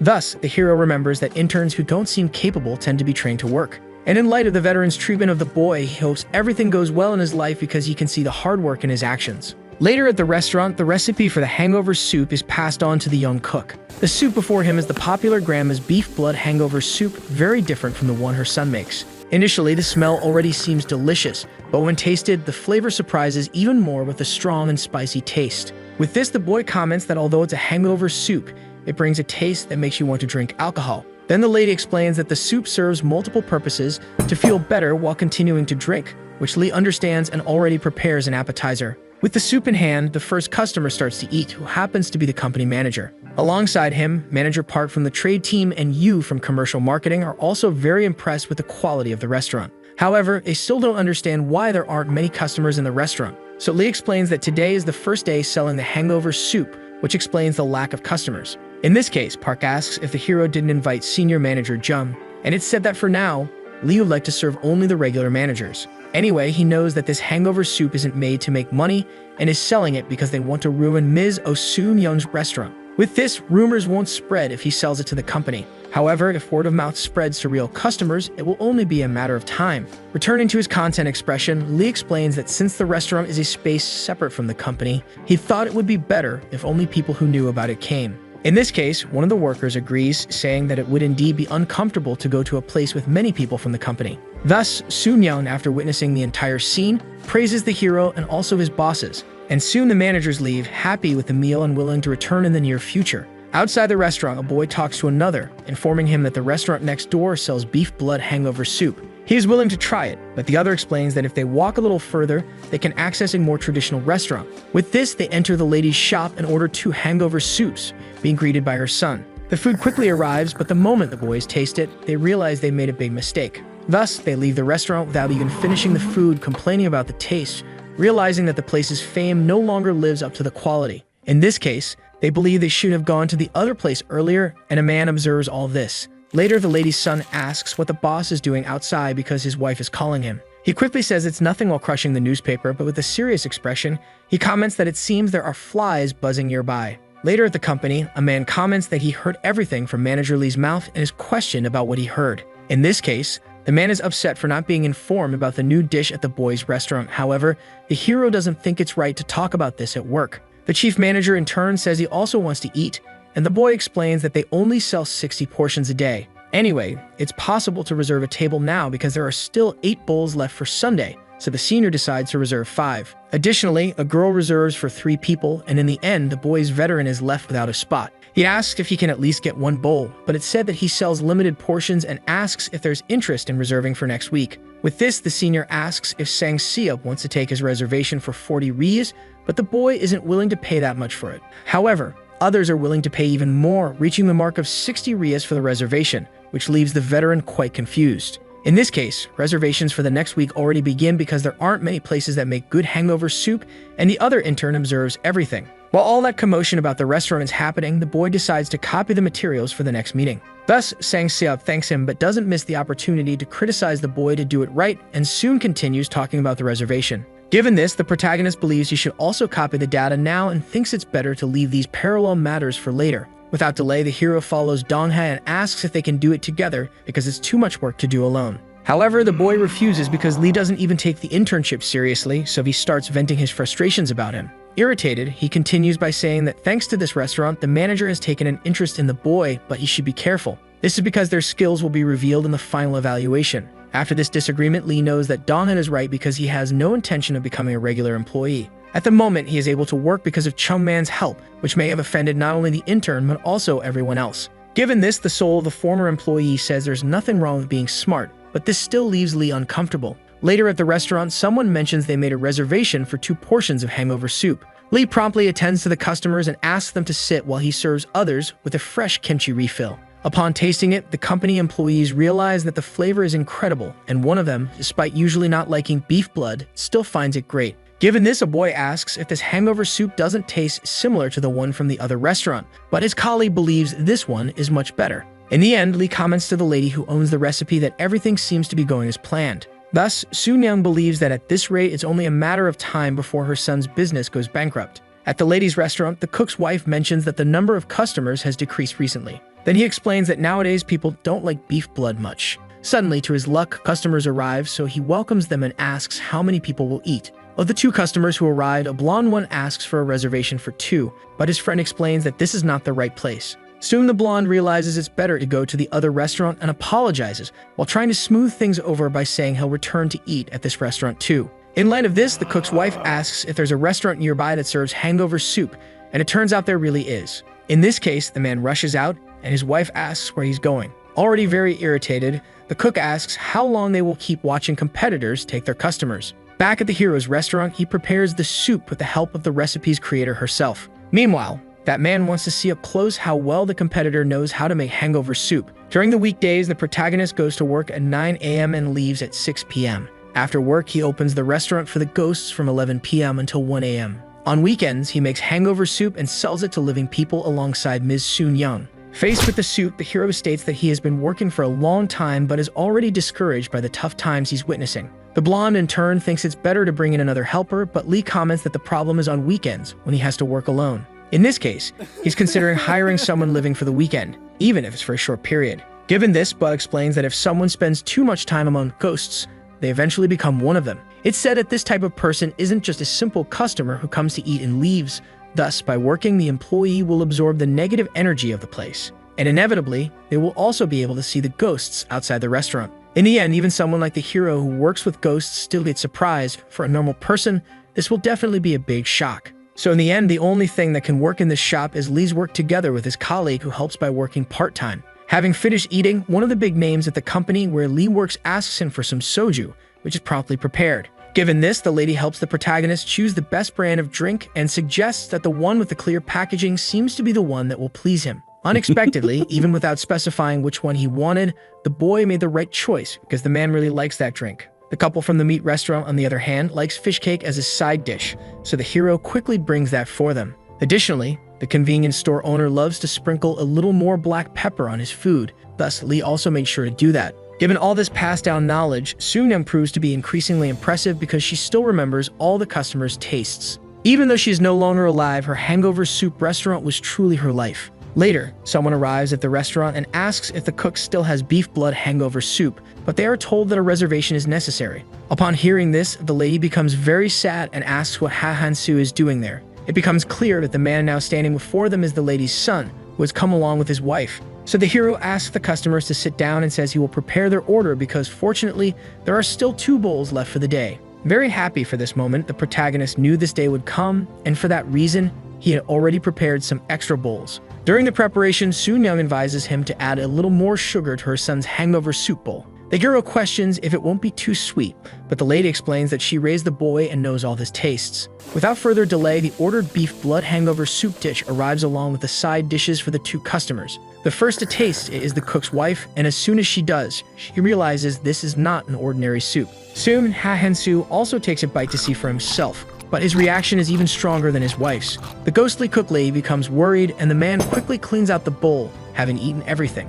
As he finishes his meal, he asks if the chef happens to know his mother. With this, the hero turns to look at the ghostly lady while trying to disguise the fact that he knows her. In any case, Ha Han-soo begins to tell the story of his mother, who was the owner of the famous hangover soup restaurant who passed away a few years ago. While listening, Lee offers the boy a drink and explains that he already knows her. For this reason, he believes it would be better if they drink and talk first before continuing the conversation. Seeing the technique of pouring drinks into the glasses, Ha Han-soo understands that the boy must really know his mother. In response, Lee explains that he learned things like the beef blood hangover soup and the stone mortar bowl from her. Given this, the wife interrupts, questioning whether the boy has any conscience because the woman's restaurant is still active, selling the same dish on the menu. However, Lee simply asks if he did something wrong, which infuriates the woman, as it is the recipe of her esteemed matriarch. She claims that there is already an original hangover soup in this neighborhood with the same recipe, but the hero questions whether it's truly the same when sold by him. This only serves to make the woman even more upset, but wisely, her husband calms her down and explains that the cook is not wrong.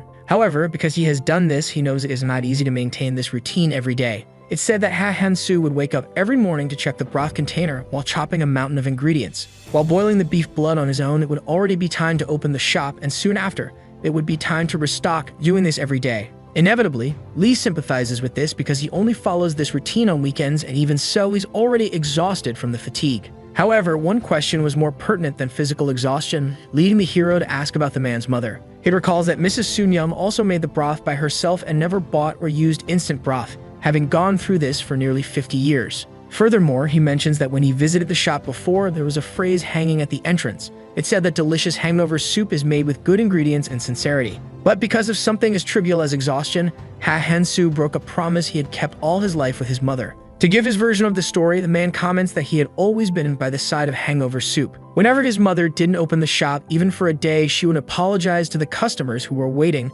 and she never even spent a weekend with him. So finally, the man understands that he has always done this and made mistakes because he was disappointed. Given this, both the spirit of his mother and his wife go to console the boy. And at that moment, the hero reveals that he actually started selling the hangover soup to ruin the woman's children's shop. This revelation obviously shocks both of them, so Lee explains that since they disappointed the customers, he did it out of respect for Mrs. Oh. He then asks about the taste of the soup, and the hair cook comments that it is delicious. In this case, the protagonist asks Ha Han-soo if he believes this place can serve a better hangover soup than the other restaurant. With that, the man begins to think, and in his mind goes back a few years into the past. He remembers the day when a favor was asked of him. His mother was able to raise him and care for him without feeling ashamed thanks to the hangover soup. Thus, her last request was for her son to continue sharing the taste that she had lived her whole life for with other people. Remembering his past, Ha Han-soo returns to his normal self, and as he finishes drinking a shot and places the glass on the table, with a smile, he says that Lee won't be able to ruin them because his restaurant will soon be back.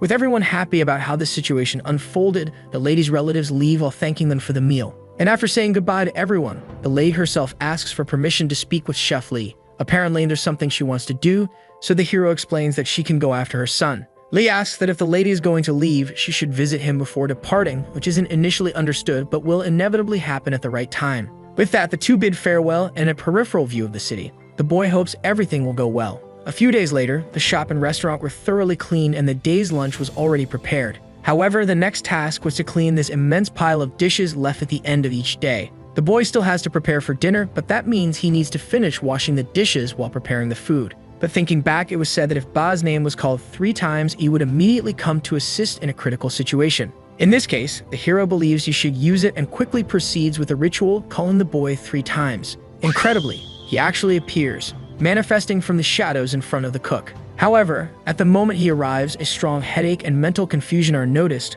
caused by the summoning. Ba is quite irritated for being called, as he taught the technique out of courtesy and didn't believe it would actually be used. Promptly, he warns that if the boy isn't busy, he'll leave, but Lee informs him that the matter is urgent and asks if his colleague has another commitment. In this case, the blonde explained that he was just watching the hangover soup restaurant. Apparently, the couple was very anxious, indicating that they want to show the cook the original taste of the hangover soup. Hearing this, the hero believes that everything is going according to plan and that Mrs. O will be pleased. Changing the subject, the protagonist comments that his colleague should also ascend and asks if he remembered anything, regardless of its significance. However, the assistant didn't remember anything and, in response, asked if the reason for his summoning was just for that. Then Lee denied it and said that if there's a place his companion wants to go, they should go together. But before that, he asked Ba to help him by washing some of the dishes for him. Rolling up his sleeves, the blonde says he'll help but asks if there aren't other ghosts to assist, to which the answer is that there aren't. In this case, the blonde begins to work, and returning to the subject of ascension, Lee explains that he was serious about going to the place where Ba wishes to go.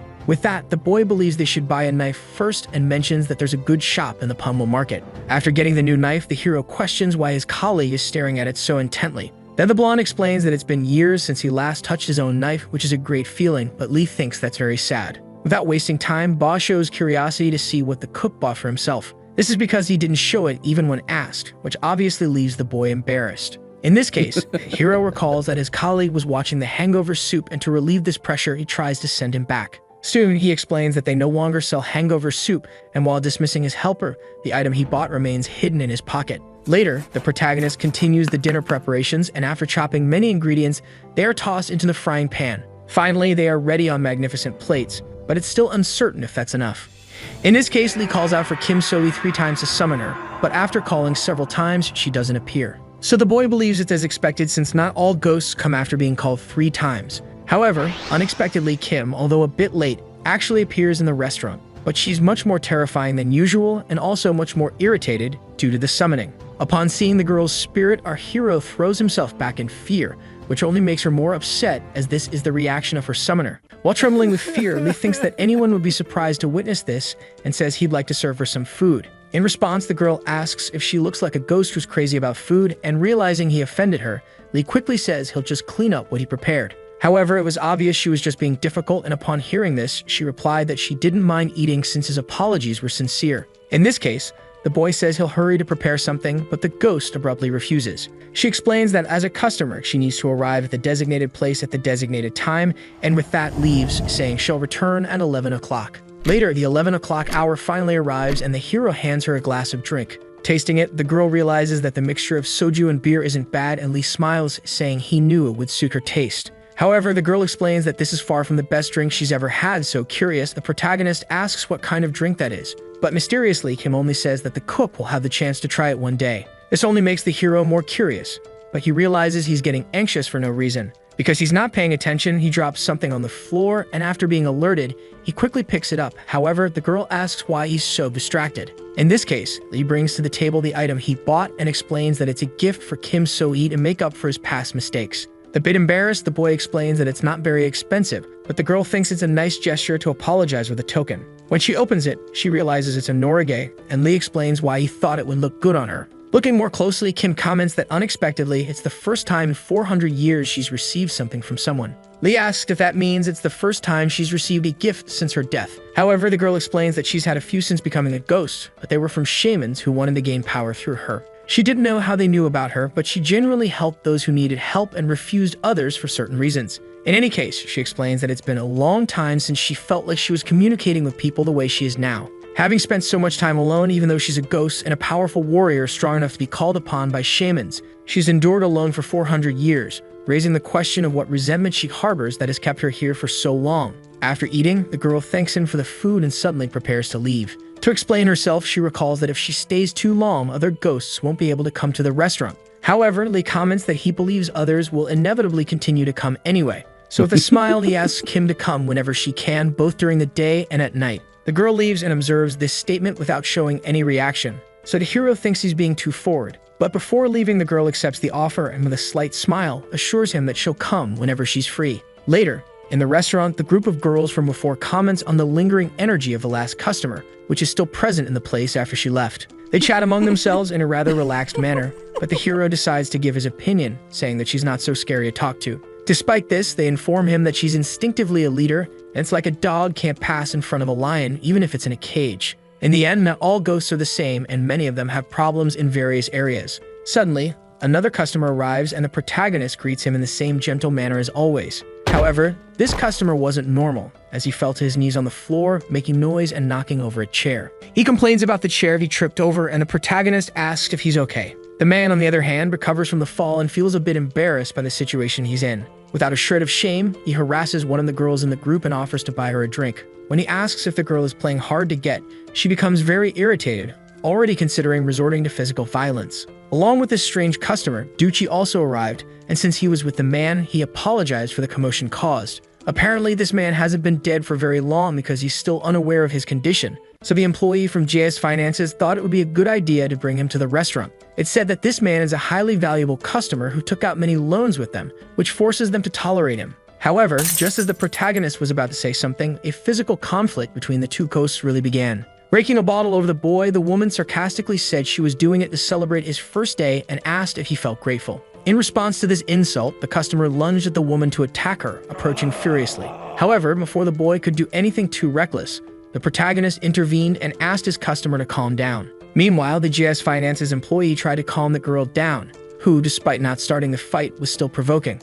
After that, Ducci approached his customer and with a smile asked the chef for a glass of water to give to the boy. This only made the boy angrier, as he was being restrained by a random person, and he angrily asked if he knew who he was. In response, the JS Finances employee leaned on the chair and with a clipboard in hand said he knew him very well. This troublesome boy is Go Young-woo, the third son of the Hoyam Group, a 33-year-old man and an excellent bank customer. Initially, the boy starts boasting, but it's then revealed that his balance is -1.475 billion. Obviously, Go Young-woo questions this absurd amount, but he's told that this is his story at the bank, and the Underworld bank works differently. Hearing this, the customers are shocked by the debt amount and wonder if the boy is a serial killer to be in such a bad state. After the water arrives, an indignant Go Young asserts that he won't be fooled by a third sector financial bank he's never heard of. Ducci, in turn, asks the boy to calm down and drink the water so he can sign the document in his hands. However, believing it to be a scam, the boy throws everything in the air and questions how a low-quality bank dares to try to deceive him. The JS Finance's employee, however, simply bows his head and asks the boy to take the document. But Go Young explains that he knows it's a scam because he also used to subdue people by force. With this, he believes the man in front of him isn't a banker, but rather a gangster. Nevertheless, Du Choi, being on duty for his job, is beginning to lose patience with his customer. When he asks the boy to take the document, he reluctantly accepts, though he complains that the man in front of him could do it himself. Witnessing this situation, Lee comments that he's never seen Mr. Ducci so angry, and when he asked about the documents, he's informed that they are loan certificates. However, even if it's not a document signed by a millionaire debtor, the hero believes that Ducci is right to be angry given the boy's attitude. With this in mind, recalling the man's behavior and the fact that he was drunk when he died, the girl asks if the chef hasn't realized it yet. And with a laugh, she explains that the guy still doesn't know he's dead and is just discovering it now. To clarify, the JS Finance's employee asks the boy to look at the contents of the loan certificate for liability due to death while driving intoxicated. Then he informs him that the boy may not remember, but he drove after drinking and when he changed lanes collided with a car coming from the opposite direction. As a result, both the other driver and he died, which means the boy has to pay the settlement amount to the other party. Upon hearing this, the man comments that he's also dead and asks what this settlement means. To illustrate, Ducci makes an analogy that the amount of water in the body represents the lifespan of a person. And the time one lives on Earth as a human is more or less like this small pinch of salt on your finger, with the rest of the water becoming the expenditure in the afterlife. The boy, in turn, asks what this has to do with money, and in this case, it's explained that because he killed someone who wasn't supposed to die, the remaining time of that person in this world is compensated with money, and since the man's outstanding debt is $14 billion, he will pay according to the law of the underworld. Hearing this, the boy is shocked, saying it was an accident and that he didn't intend to kill anyone. However, that is a sin already committed regardless of personal intention, and unlike the laws of the living world, apologies won't work. In this case, the JS Finance's employee asks if the troublemaker feels more secure now and comments that he did something irreversible by involving an innocent person in his crime, so he will have to pay the appropriate price using the currency of this world. After verifying the documents, the next step is to place his thumb on the signature line beside his name to be guided on the next stage. And the next stage is the 3-day funeral. And when it's over, the JS immigration officer will come and guide the boy to the afterlife. With this, even more distressed, Go Young asks what happens after that, already beginning to tremble. It's then explained that the sin the boy committed with his mouth and money is a physical sin committed on his own accord. Thus, the tears shed by all those sinners will suffocate his breath, and the pain they receive will sever his limbs. At this moment, Go Young experiences a despair he has never felt before, but he had already signed the documents. With that, extending his hand, Du Choi thanks him while the boy still tries to deny his reality. In response, the JS employee asks if the boy thinks it's appropriate for the guests to be present without the host. So without further delay, he calls Go Young to go straight to the funeral home. Later, outside the restaurant, the protagonist closes the establishment's gate to leave. After some time, he stands up and from a distance, Ba shouts asking it's already closed. In this case, our hero confirms it is and comments that he did a good job even without his helper, which is interpreted as a slightly sarcastic remark. Hearing this, the spirit of Mrs. Soon Young appears, striking up a conversation and is promptly greeted by the two. She explains that she was sitting next to her precious son, and he held the ladle with confidence, trying his best to cook just like he used to. With a smile, she then says she hopes the chef can come to her restaurant to eat a bowl of soup and evaluate it. The protagonist comments that it seems the lady's anger has been relieved. However, Ba disagrees, saying it's only been a few days, and in his opinion, that cook will probably give up very soon. Mrs. Soon Young doesn't take this comment positively. The blonde questions if just that action was enough to make her stay by her son's side. Lee, on the other hand, unexpectedly agrees with the lady, which leaves the assistant somewhat confused. To explain, he states that the couple's eyes definitely conveyed a real determination, as if they were saying they knew they were doing something wrong and needed someone to scold them. Eyes that were begging for someone to tell them there is still salvation. That's what Lee felt when he looked directly into his eyes. With that, the hero locks the gate to his restaurant and is thanked by the cook's spirit. In such a case, Lee doesn't believe he did anything grand because he also believes this wholeheartedly. Finally, with the restaurant matter brought up, the boy has the idea for all of them to go together the next day for a meal. As he heads towards the restaurant, Lee passes by a pair of friends discussing the food of the place. One of them is happy that his meal was much better than the first time they ate there, so they realize they just had bad luck the first time. Other people also talk about how the quality of the place has unexpectedly improved and begin to think that the young chef has returned to his roots. Even though he hasn't tried it yet, our hero already believes the answer is clear, but the lady thinks he'll only know once he tries it. Outside the restaurant, a man comes out carrying his drunk friend, who questions why he gets even more drunk when trying to cure his hangover. He replies that it's because he's happy since the original taste is back, which deserves a celebration to drink until he's tired. His friend agrees and praises the chef for the food, which is getting better and better. With a much friendlier demeanor than before, the chef thanks them kindly and says that from now on, they will do their best to preserve the taste of his mother's food. Hearing this, the cook recalls memories of his past with his mother. While they ate together, she would always tell him to eat slowly despite his hunger, so he wouldn't choke. A bit embarrassed for always saying the same thing, Soon-young wondered if she should do something different to vary her son's menu. However, that boy quickly refused the suggestion and continued eating normally. That's because with a smile, he said that his mother's hangover soup was the most delicious in the world, something that has happened again in the present. After bidding farewell to those customers, the cook notices Lee near the restaurant and shouts a greeting. Promptly, our hero responds asking how the chef has been, and he explains that he's doing well thanks to the boy. With that, he invites the boy to come and eat a dish at his restaurant, and with a smile, Lee accepts,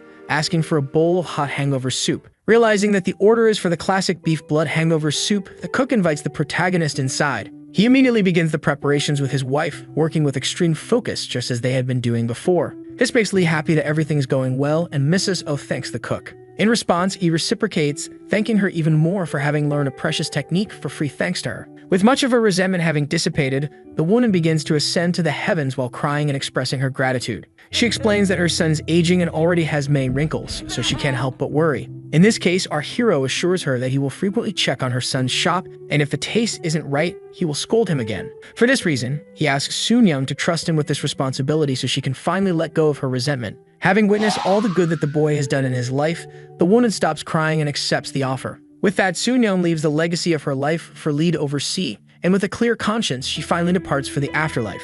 Just as the lady is freed, a check falls to the ground right in front of the boy. It's a check for 37,000 Rias from GS Finances, but when he thinks about it, it still seems small compared to the legacy of that woman. Nevertheless, Lee looks up at the sky and thanks her for everything, saying he will use the money with great gratitude. Interrupting this farewell moment, the cook appears at the door and asks if the boy isn't coming in to eat. With everything resolved, he finally goes in to enjoy his hangover soup. Inside the restaurant, both the service and the atmosphere were truly pleasant, not to mention that the taste of the food had really returned to what it was before. Later, back at his job, the protagonist submits a report but notices some formatting errors. Fortunately, the person who received it didn't notice the problem and simply asked if there were any other questions. Relieved that he got away with it, he said there weren't any and quickly left. However, there was something he wanted to ask his superior because the office was very different from usual. At that moment, everyone was exercising, even the most sedentary ones, making the office resemble a gym. This situation impacts Lee even more than the first time he saw a ghost. While walking down the corridor, the hero encounters manager Lee and the two greet each other.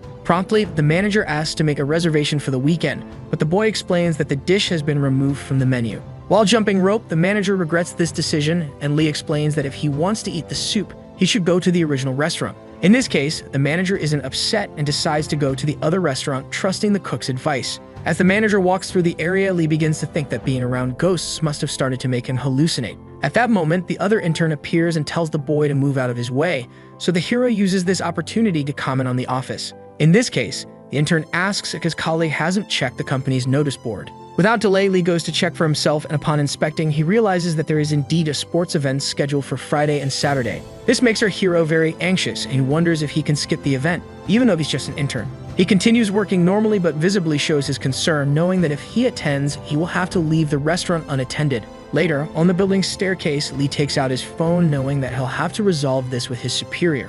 When his call is answered, the protagonist feels quite relieved and asks about the message he sent. In this case, the lawyer explains that he's already aware of the commitment that will keep the cook away from the restaurant for 2 days. Unexpectedly, the lawyer instructs our hero to attend the event, which leaves him very surprised. Without hesitation, he explains that he will send someone to replace the cook starting Friday night. However, Lee recalls that normal people would be frightened. Shin quickly assures him that it won't be a problem because the substitute will be his fourth brother. This reminds Lee that this brother is an interior designer, and he asks the lawyer if he can inquire about remodeling the restaurant's interior. Shin isn't sure if his brother will have time for that, but promises to ask, which Lee appreciates. Finally, the lawyer asks if the boy has anything else to ask, and Lee declines, thanking him and hanging up, now much more at ease. After hanging up, a girl passes by carrying some boxes and asks if Lee was talking to a client as he was speaking so politely. In response, the boy confirms and changes the subject by asking if she would like help with the heavy boxes. Unexpectedly, she declines, saying that carrying heavy boxes already counts as training for the upcoming sports event. This prompts Lee to comment that everyone seems to care a lot about this event, and the girl, surprised, asks if the intern isn't interested. The protagonist doesn't understand why she finds his decisions so surprising. Then the girl explains that during the sports event, there is a competition to select the most popular employee who will then be promoted to a full-time position. In this case, she advises that the best thing to do is to give his best on the day of the sports event. After learning about the motivations behind the event, the protagonist reflects on the prize. However, he realizes that he doesn't have a strong opinion about it yet, so it's better to stay quiet for now. This is because there are other interns in the office and some might want to cause trouble or harbor feelings of envy. This is exactly the kind of thing that Donghyun is subjecting himself to. On another day in the cafeteria, a message arrives on the protagonist's phone. Upon checking, he sees it's from Shin Sujo, the man who will take care of the shop over the weekend, so Lee thanks him for the help.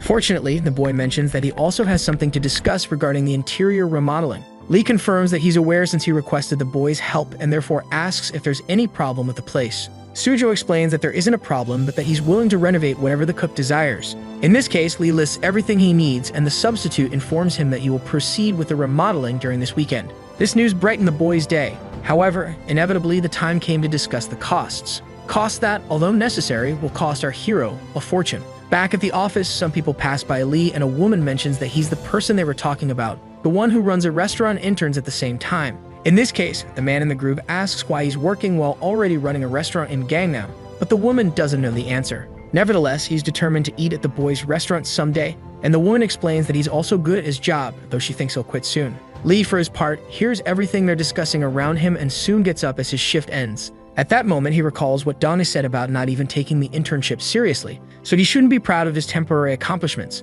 Though if he doesn't show it, he's aware of what's happening around him. The boy only pretends not to know, but the reality is quite the opposite. The company employees aren't wrong because he has to run the restaurant for 5 years, and therefore can't fully focus on his professional life. The reality is that for now, it's still too much for the protagonist to manage a restaurant. In this case, he questions why he's attending an event like this. Currently, Lee doesn't know if it's because he doesn't want to make his professor's recommendation a waste of time, or because he feels it's the only change he can experience. Moreover, he considers what the woman said about being there just to attract more regular customers. But regardless, the hero continues to follow the company employees out of the building. And upon leaving, the truth is that it always makes him feel pity for the people who work hard there. The next morning, the sports event begins and some employees cheer for Team Sales No. 1. Meanwhile, our hero's team enthusiastically cheers for Team Export 2. Various tournaments take place, with the current one being a table tennis championship. Seeing this, Lee thinks the atmosphere is more lively than he expected, and his colleagues continue to shout. However, upon closer inspection in the middle of the tournament,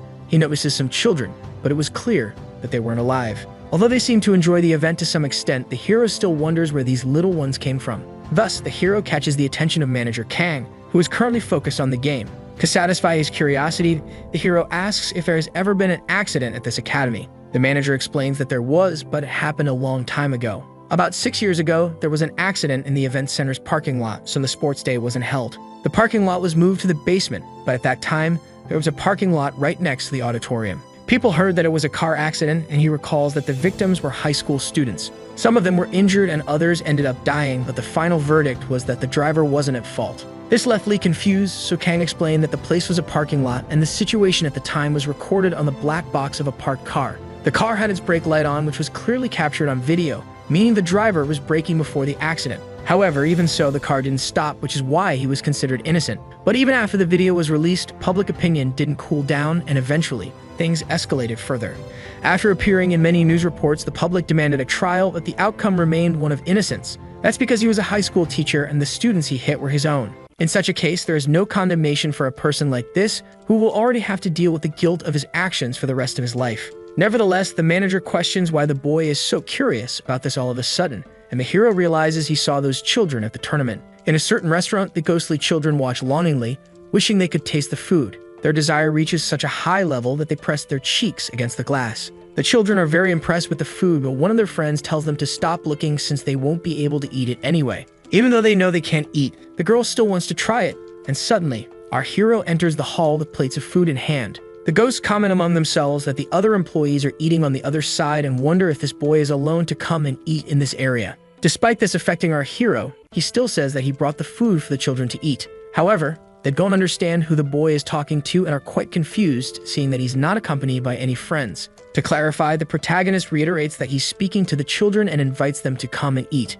Hearing this, they become very scared because, in theory, no one should be able to see them. This kind of reaction was normal, but the hero was already used to it, and naturally, he called them to eat once more. With that, the children gradually lost their fear, and as they approached, they really started to eat, even though it was only the soul of the food. From a distance, the hero watches this and asks the children if the food is good. However, one of the children, though grateful, explains that it actually isn't because it only fills their bellies. It's said that ghosts can only eat the soul of food outside the ghost restaurant, which makes sense why there's no taste at all. In this case, Lee asked if they had ever heard of a restaurant where ghosts could eat delicious meals, and they became intrigued by this. The protagonist then confirmed that this place truly exists and was surprised that other ghosts hadn't told them about it. In response, the little girl explained that they've never encountered any other ghosts in this place besides themselves. She also mentioned that they can't leave, which made the hero think that these children might be the poltergeist type. Regardless, the children remember that this man can see them, and one of them asks if he's a shaman, as well as why he gave them food. In this case, Lee explains that his job is to feed ghosts, but they don't believe him because they saw that he works in an office.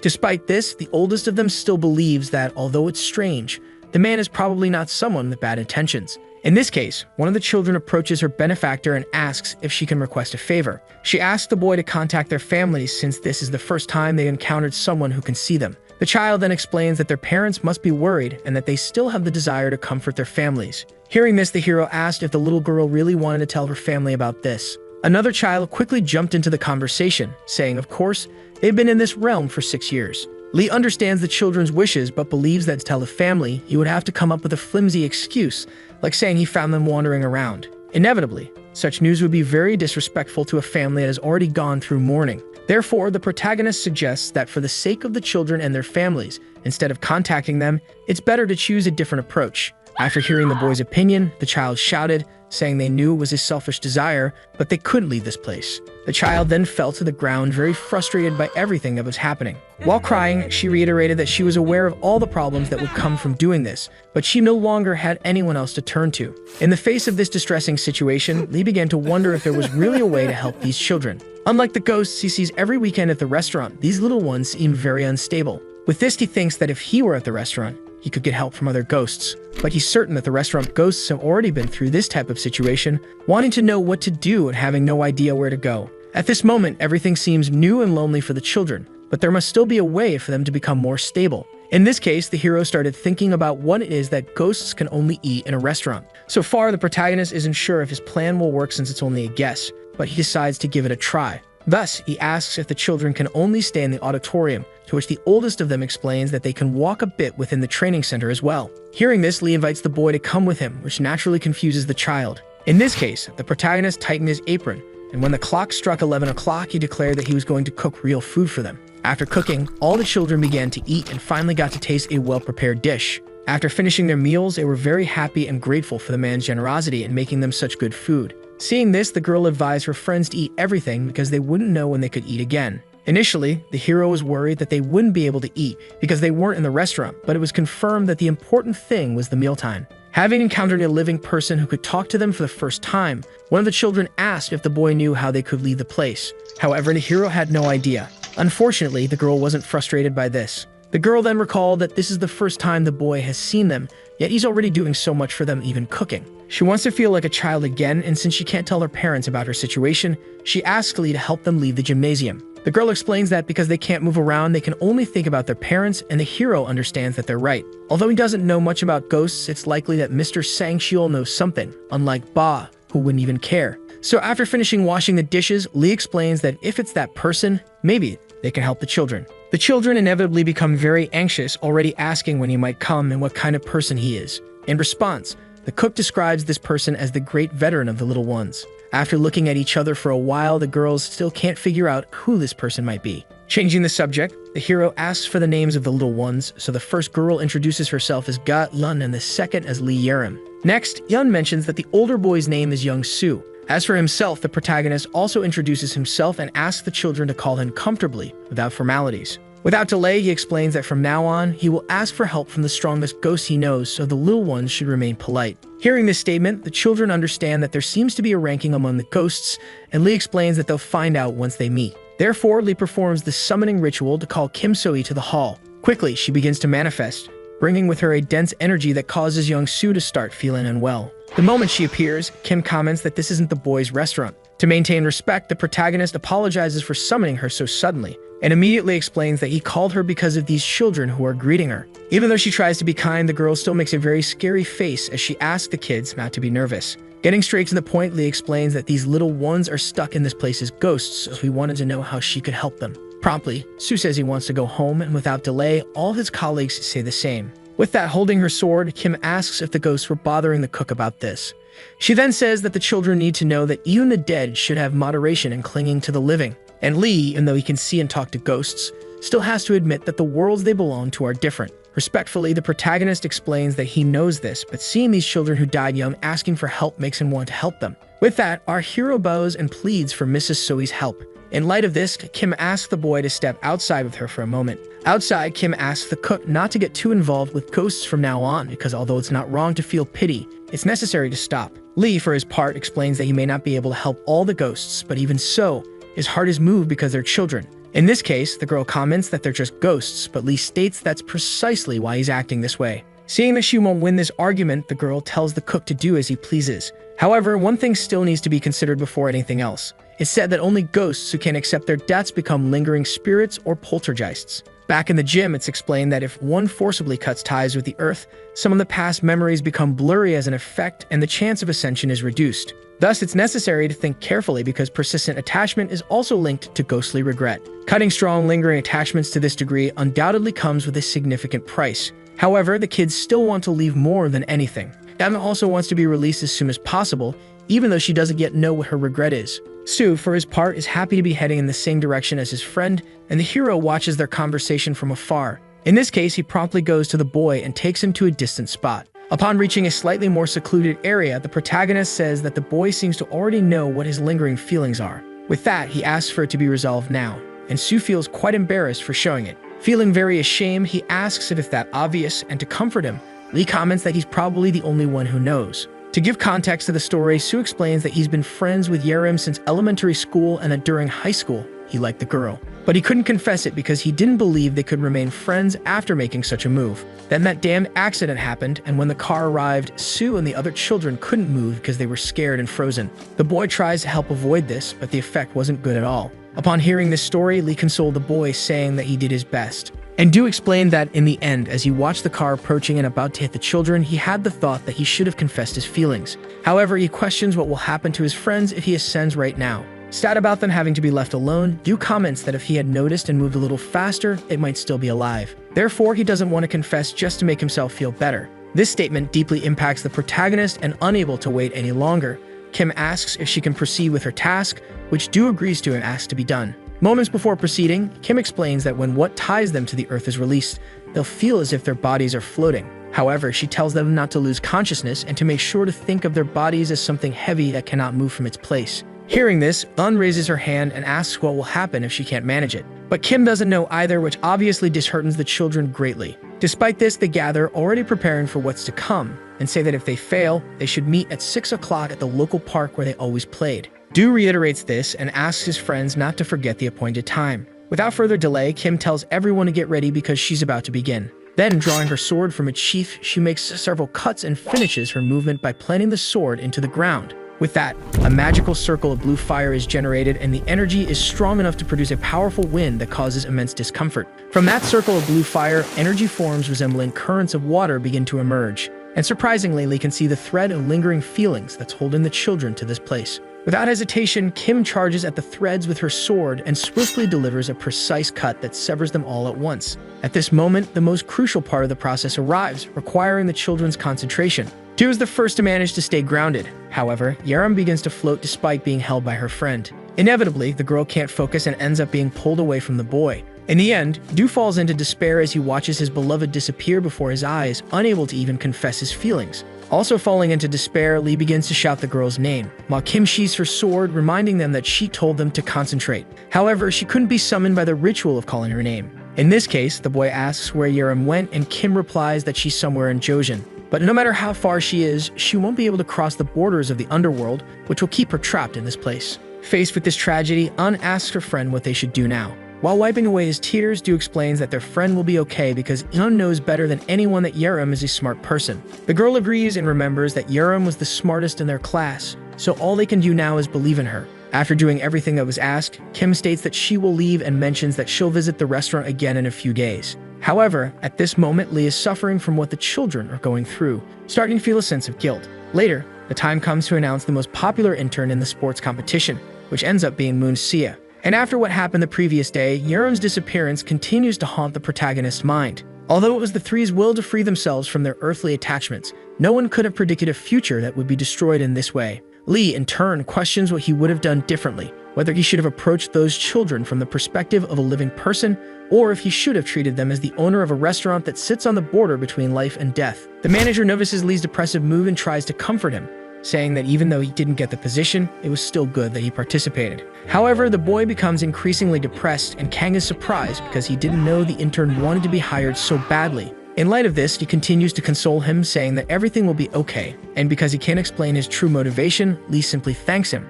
Later, back at the restaurant, Bob is surprised by what happened and comments that he was already wondering when he saw the heroes so down. Lee, for his part, still can't understand why Yerim didn't appear even after calling her 3 times. With that, Ba comments that he believes Yerim still hasn't learned, which intrigues the protagonist, prompting him to ask if it's necessary to learn in order to be summoned. In response, the blonde explains that when a person dies and becomes a ghost, they're not much different from a newborn. The common sense one has in life no longer applies, so they must learn to live as a ghost step by step, usually with the help of another ghost. However, typically, virgin ghosts tend to behave as such, and the same happens with solitary ghosts who tend to remain that way due to their energy. But somehow, there's a connection between the two, which is why it wouldn't be easy to approach them even if other ghosts were around. However, although it was an unexpected adventure, the blonde actually sees all of this as a happy twist of fate. He explains that it's unfortunate that they're separated from their friends, but if Lee hadn't appeared there, they would have remained trapped forever. In this way, he explains that it's not as if they'll never see Yerim again, and that through this opportunity they can learn what's necessary to reincarnate. Even so, Lee still isn't sure how to feel, and Ba, despite his attempt to console him, can see the cook's confused expression without even looking directly at him.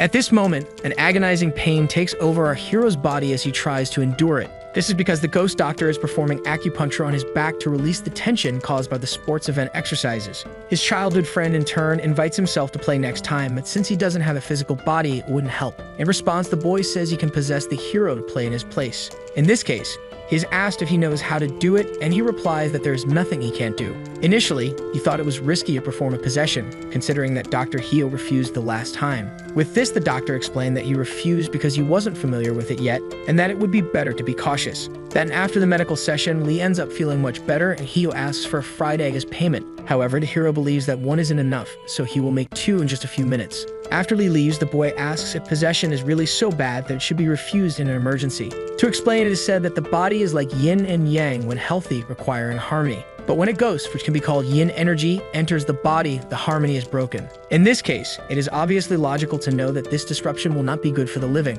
though it may seem contradictory for Hio, who is a ghost living in this restaurant. Still, it seems that keeping a boundary between the living and the dead is the best approach, despite inevitable circumstances. A dream comes to the hero's mind, recalling those children desperate over the disappearance of their classmate. Among the most desperate was the boy who couldn't live with this reality. However, Kim brought up the harsh truth that ghosts don't matter that much. Returning to reality, the hero still holds a feeling of guilt for not being able to do anything. While cooking, Ba asks the protagonist to find some free time this Saturday because there is a place where Lee should go with him. In this case, Lee understands that his colleague wants to buy another knife, but this is denied. Soon, he explains that he actually wants to go to Wunamjong, the restaurant young Su frequented when he was alive. A bit embarrassed, Ba explains that he heard the owner hasn't been feeling well lately. Anyway, he believes that his request isn't too much. But the protagonist didn't need convincing because he would go willingly even without knowing the reason. In this case, Ba asks the doctor to go along to possess him and thus check the owner's condition. Later, they arrive at the place and Lee is impressed that his colleague worked at such a fancy restaurant.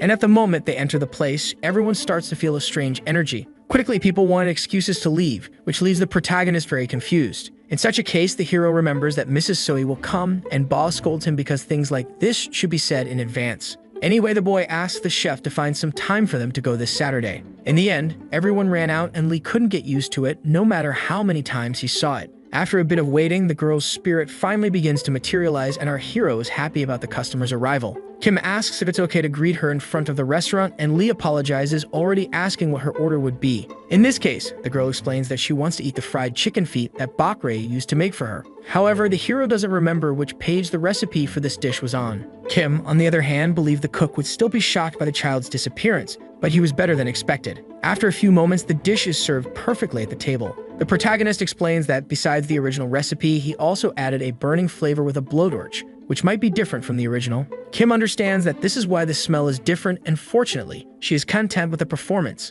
After eating, the girl decided to ask if the hero still cared about the children from that gymnasium. And about this, Kim offered a shot glass to the cook, taking a drink while venting. Promptly, Lee accepts the kindness of his customer and soon begins to speak everything. He says that the situation from days ago still bothers him, and the girl believes it's understandable considering his sincerity. However, the emotion that should be felt was not guilt or something like that. This is because the hero is now working for the people on the other side of life, but he still looks at the ghosts the same way he looks at the living. This makes Lee think a lot, and with the shot glass in his hand, he decides to give his version. After taking over the shop, he was anxious and afraid of the fact that he was dealing with ghosts. However, so far, all the ghosts he has seen were very similar to ordinary humans. So for him, thinking of these two worlds separately was very difficult, which irritated the girl. Furious, she asked to be clearly heard from now on. She comments that deep affection sometimes narrows a person's vision and makes them stubborn, just like the cook. Kim questions if Lee believes she's drawing a line like this just to give a sermon about his prejudice. She explains that if the hero does not find the right balance in the end, he will be the one to suffer. Because in this world, boundaries exist precisely to deal with things like this. After much work, the agreed-upon day to visit the Wunamjong restaurant finally arrives. And in the Plum Blossom room, Lee, already very anxious, believes he is doomed. That's because when he arrived, he caused an embarrassing scene by asking to see the owner. Even though he was a bit embarrassed, thanks to his boldness, you will probably see him soon. Bob, in turn, explains that this room is exclusive to esteemed guests, something that should be a source of pride. Anyway, the boy asks what is wrong with the hero's expression, and despite not showing it, Lee finds it strange to be in Ba's workplace without him. Later, the owner finally arrives, greeting the guest who came to see him. With a smile, the chef says he came by demand and introduces himself as Kim Bong-nam. Showing due respect, the hero bows and introduces himself as a friend of Bae Yong-soo, which the chef receives with enthusiasm. The boy's spirit, meanwhile, begins to play with his former boss, happy to hear him in good condition. The chef in turn comments that since the hero is someone who knows Ba, it will be possible to talk comfortably. He explains that even though they were not close relatives, he still considered him his own son. With this, while Ba was crying with emotion, our hero agreed with the terms. Anyway, Bong-nam asks how they met, and Lee explains that he met him at the Punmul market. Indeed, this was a place that Cook frequented when he was bored. Then he is asked what the hero does for work, and he replies that he is running a small restaurant in Nanyang. In this case, the chef explains that to do business in this area, considerable skills are necessary. In response, Lee explains that he hasn't been cooking for long but received a lot of help from Young-soo, and thanks to him, he is now able to do his best to cook for his customers. Although a bit suspicious, Bong-nam understands and believes that his godson must be proud to hear this. And indeed, he was, to the point where he couldn't stop smiling for a moment. With this, Lee remembers the real reason he decided to come here today. And Bong-nam makes the hero comfortable to speak, even though it is something embarrassing. In this case, the doctor's spirit explains that the pulse should be examined by naturally holding his hands. However, it was easy to say this, but extremely difficult to find a reason to do so. Ba, in turn, wanted to lend his hand but couldn't do it because he no longer had a body. So he asked for help from the only person he had left, which is the cook of the restaurant from beyond. Anyway, the hero still doesn't understand why his companion is making such a fuss about such a simple request.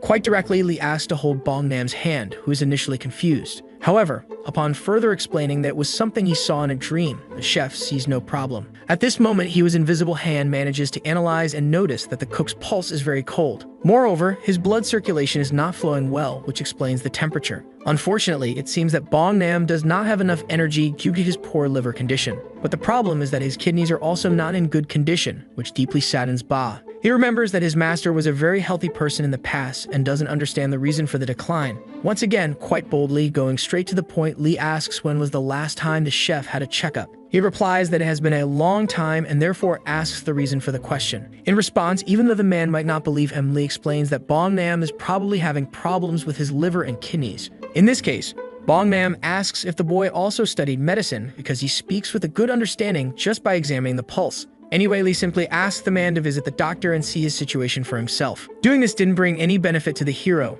but he couldn't leave his friend alone with such a sad expression. To explain, Lee comments that he believes Young-soo appeared in his dream for this purpose. And for this reason, he reiterates the need for the chef to go to the doctor to seek treatment. Lee is now someone who can easily reach out the hand that ghosts so desperately wish to touch. And just like in his previous experiences, he must use this to connect places that can never be crossed.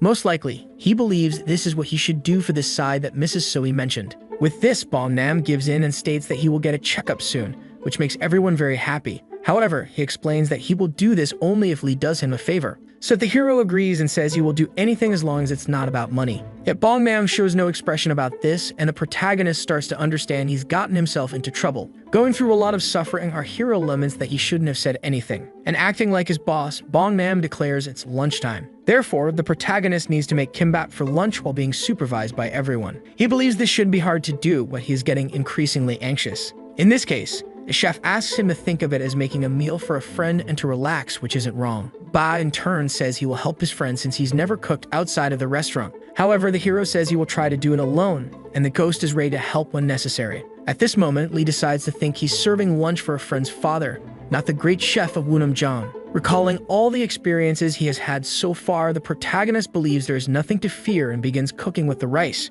For the kimbap recipe, you must first wash the rice very well, and cooking it with seaweed improves the umami. After tasting the ingredients, Lee realizes that fortunately they are fresh, so he washes the cucumbers and salts them. Additionally, he cuts the carrots into thin slices, fries them, and quickly places the ingredients to assemble. After a few more moments and a few cuts, the food was ready to be tasted by everyone. In the end, Lee made the kimbap as requested, but there are still many people to evaluate his first kimbap. Lee feels overwhelmed by so much attention, and since he refused Ba's help, Ba seems too grumpy to assist now. With that, Gangnam comes closer to taste a piece of the dish that his friend said his former godson prepared. And upon tasting it, he smiles and calls his cooks to eat together. Soon, several pieces are picked up with chopsticks and tasted, leaving Lee nervous about the lack of communication. Fortunately, after tasting it, the cooks approves, saying it is delicious. One of them says the rice's cooking measure was perfect and the ingredients were also seasoned precisely. However, the most important thing was that the ingredients were properly positioned in the center. With this, Ba congratulated the hero for passing the test, and Lee doesn't understand what test this is. Then it is explained that even though it seems simple, kimbap is still a fundamental dish in Korean cuisine. It requires delicate preparation and precise knife work with different ingredients and seasonings. Additionally, there is also an aesthetic composition, and that is why whenever a new recruit arrives, the master has them make this dish to test them. After eating, Gangnam returns to the kitchen and invites Lee to eat a bowl of noodles that is already prepared as a reward. And soon, the two begin to enjoy the dish together, but it was too delicious. Even though it was made quickly and simply, the dish still lived up to the name of the true taste of Gangnam. Gangnam, in turn, doesn't speak so highly of his dish, but Lee doesn't stop praising it. Changing the subject, the chef apologizes for the inconvenience of asking the hero to cook. And indeed, it affected Lee a bit since he had never done it before. Apologies are once again made, and the chef explains that he needed to test the culinary skills of his godson's friend. Gangnam says that knowing Lee runs a restaurant on his own reminded him of the old days, and that's why he thought of helping. Because a friend of someone who is like a son to him deserves at least a photo to hang in his shop. In this case, Lee understands what is being proposed, a poster in his shop with the chef's approval, which could attract customers. However, the chef explains that after tasting the boy's dish, his thoughts have completely changed. Because although it may not be perfect, Gangnam can feel the time and effort invested in the research to improve his cooking. He explains that for someone who is already finding their own path, help can sometimes be harmful. And with that, the chef comments that our hero does not need his help now. So all he can do now is make himself available to help Lee whenever he has difficulties with cooking. And when asked, Gangnam will take care of Lee as his senior chef before being a friend's father. Following this speech, Lee calls Ba, and the boy quickly comes over to check. Then, extremely moved, the hero states that the chef is an incredible person, making the boy proud. One of the cooks, in turn, approaches, hugging Lee for being the restaurant's guest of honor. At first, everyone thought the boy was an apprentice because of the dish he made, but now everyone understands the hero's worth. Furthermore, one of them suggests that Lee leave his restaurant to become an apprentice at theirs. All of this creates a very friendly atmosphere, and for Ba, the nostalgic feeling is what is most lingering. In the end, Lee managed to make the boy's day by bringing his old colleagues together in such a pleasant moment. In another area, a car drives at speed through a forest, but when it passes over a rock, it shakes all over. Due to the low resistance of the suspension, this causes the hero to wake up from his sleep. Upon waking up, he apologizes for having dozed off, and the driver has no problem with it. Anyway, he remembers that he made some plans for a trip after eating and talking at Gangnam. However, now they are far from civilization, on a road in the mountains. Gangnam, however, hadn't told him anything about this, and the situation started to get tense for Lee.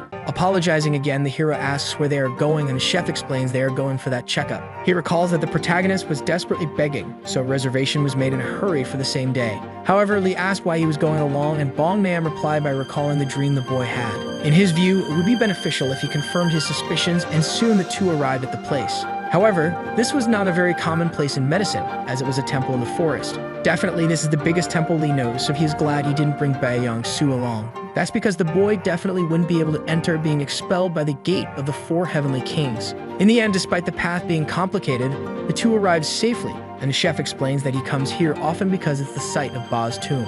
Moreover, this is a place where he can see his deceased and also receive medical treatment. Gangnam, in turn, believes that the hero should say hello first. The protagonist asks if they shouldn't go together, and the chef explains that he has to go somewhere else first. With that, he points to the building where the tomb is and says that the boy will love it when he knows his friend is here. When they look at the gravestones, it makes them believe that Ba is really dead. In this case, Lee thinks he should have asked more about Ba on the way so he could find something to help him. In fact, after arriving at the gravestone building and carefully examining all the funeral places, Lee realizes he can't find the memorial stone of Young-soo among them. Therefore, the protagonist believes he is in trouble because he can't read Hanja, which are Chinese characters. Then a person indicates that the memorial stone on the left belongs to Mr. Ba Young-soo, and the hero thanks them. This person is a monk who greets the boy with his traditional methods. The monk, in turn, comments that the man in front of him must be the one who does good deeds. And despite trying to deny it, the monk asks if he is not the hero who feeds the hungry, to which Lee, somewhat distressed, does not lie.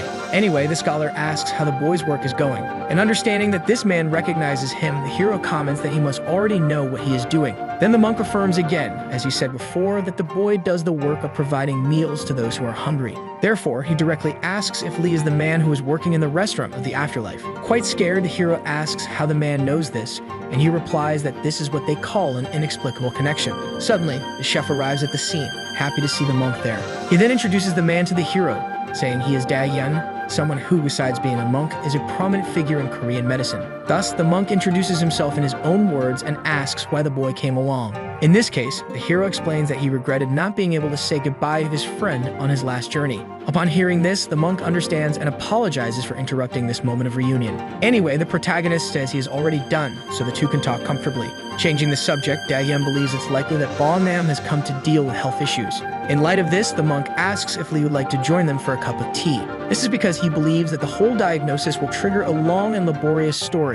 Later, at the designated place, Lee begins to take off his shoes to enter the residence. Thinking further, he understands that the monk worked as an oriental doctor before converting to Buddhism, but it is still strange for him to have knowledge about the restaurant of the afterlife. In this case, the hero wonders if he is powerful enough to see things that normal people cannot see. After finishing the examination, it is confirmed that the chef's kidneys and liver are not in good condition, exactly as the boy said. For some reason, Gangnam had been thinking he was a bit more tired than usual. Then the monk explains that this is the sign of his body crying out for help. Anyway, he is asked how long the treatment will take, and it is said that he will need to be treated 2 days a week. Upon hearing this, Gangnam is happy it isn't too much time, but Da-yeon says he isn't sure, and his chef apologizes for jumping to conclusions. It is then said that for 2 days every week, a chef should come there, and he should do acupuncture until he feels better. However, this idea was not exciting. That's because the acupuncture would be done with a long needle, which inevitably made the chef go through many uncomfortable days. Lying in his bed, the cook rests, and Lee receives a call from Taekwang Trading Company. He answers, and the company's employee apologizes for calling during the holidays, introducing himself as Soo-hong from HR. To get straight to the main point, he heard about the restaurant run by the boy, and when asked where he heard about it, he explained that manager Choi recommended it with high praise. For this reason, Soo-hong wants to make a reservation for 4 people this Saturday, and Lee accepts while being pestered by dogs. Finally, the boy asks Lee to be there at 12:30 and prepare a menu for Chinese clients. With this, the hero agrees and hopes the clients enjoy their meal later, ending the call. Returning to normal, the hero approaches the monk and asks how the master's condition is. Da-yeon explains that he will sleep for a bit, but is in normal condition. Sitting beside the man, Lee thinks he really wants to ask about the restaurant of the afterlife. And taking the initiative, the monk offers a drink, which the protagonist accepts without problems. After gathering his courage, he asks how the monk knows about the restaurant of the afterlife. In response, Da-yeon recalls that when he was young, he had many encounters with the afterlife. In this case, Lee asks if the man has ever been to his restaurant under Mrs. Bok Ray's management. However, the monk denied it, saying he visited one in a different region, which left Lee surprised because he thought there was only one. To be more specific, Da-yeon says there are many regions that serve meals to departed souls, with at least 9 throughout the country. In any case, the hero understands that there are many ghosts in the world, so it wouldn't make sense to have only one restaurant. Moreover, there are similar places in other countries, so after the explanation, the monk asks if his doubts have been cleared. However, the hero still has one more question, which is how he knew he was running such a restaurant. In response, Daeyeon says he just knew by looking like a supernatural power. However, he decides to keep the other various details a secret. On that day, the protagonist learned many things, but it seemed that there was always more to discover. Later, back in the city, all the required dishes were prepared according to Chinese cuisine. The HR employee in turn was happy that everything went well and praised the food as everyone loved it.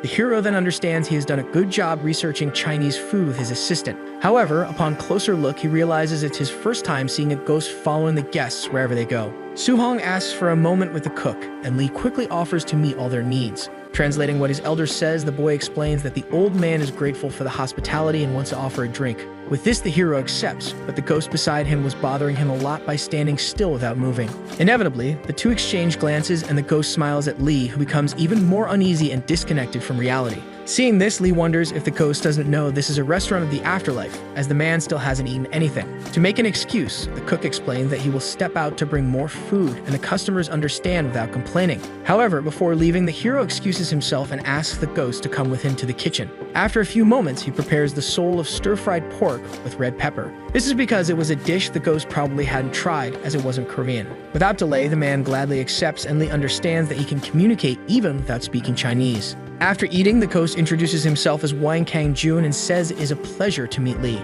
The hero, in turn, reciprocates and explains that it is his first time meeting a Chinese ghost. Since it's difficult for souls to go abroad, Kang-jun explains that he just followed those who were close to him. In this case, Lee asks, startled, if the boy is actually the guardian spirit of the old man Wan Noya. In response, Kang-jun isn't sure if he is a guardian spirit, but comments that the man is his younger brother. This causes even more astonishment because with his appearance being the older brother indicates that the ghost is already over 50 years old. And being a soul, it was inevitable that he had been alone for a long time. In such a case, Lee asks if the boy stays out of concern, but Kang-jun can't answer precisely. However, even the Reaper had already told him that he couldn't ascend to the heavens due to his lingering feelings. Seeing this, the hero asks if lingering concerns really last that long, and he questions if perhaps the ghost doesn't remember anything else from his life. Then, in response, Kang-jun explains that even his remaining memories are becoming blurry. This was definitely a situation similar to Yerim's with her friends. So to change this situation, Lee asked if there was anything else the boy would like to eat. And although he refused to ask for another dish, the hero insisted,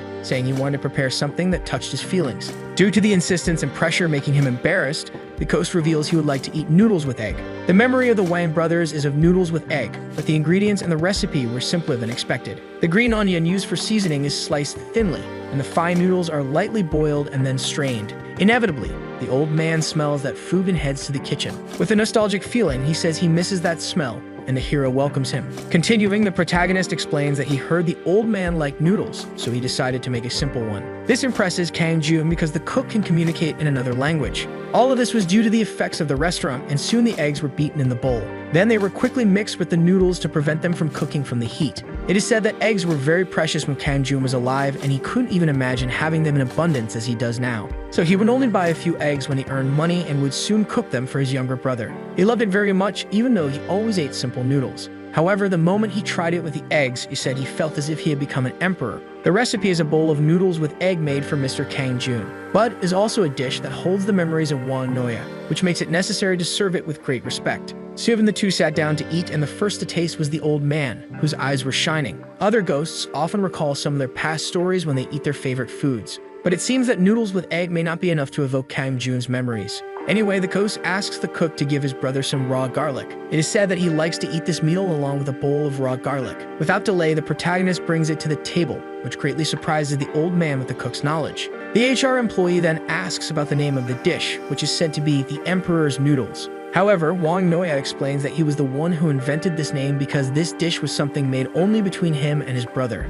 And although simple in those old times, this dish was the most delicious thing in the world. With this, he says that a drink to go with it would make everything even more perfect, so Soo-hong goes to fetch one. After eating quite a bit, the old man explains that since their parents were not around, his brother was the one who raised him. Thus, it is said that he was like a father and a mother to him. And even though his memories are blurred, the old man still remembers his brother as someone trustworthy and worthy. But sometimes he can't help but feel that he was abandoned when he was young. Hearing this, Lee asks about what was just said. It is explained that the boy's parents passed away due to the war, and Kang-jun had to take on the responsibility. There were times when he had to leave his brother to go out and work. And on a fateful day, he remembered feeling that the way home was far away. He thought that resting for a while would help, but for some reason, he didn't remember anything anymore. Thinking logically, it was likely that his death happened at that moment, leaving his hungry brother behind. This account could be related to a case of sudden death. The hero himself has seen situations like this while working in construction, with a colleague fainting from work. That said, Wang Noya explains that he was 8 years old when this happened,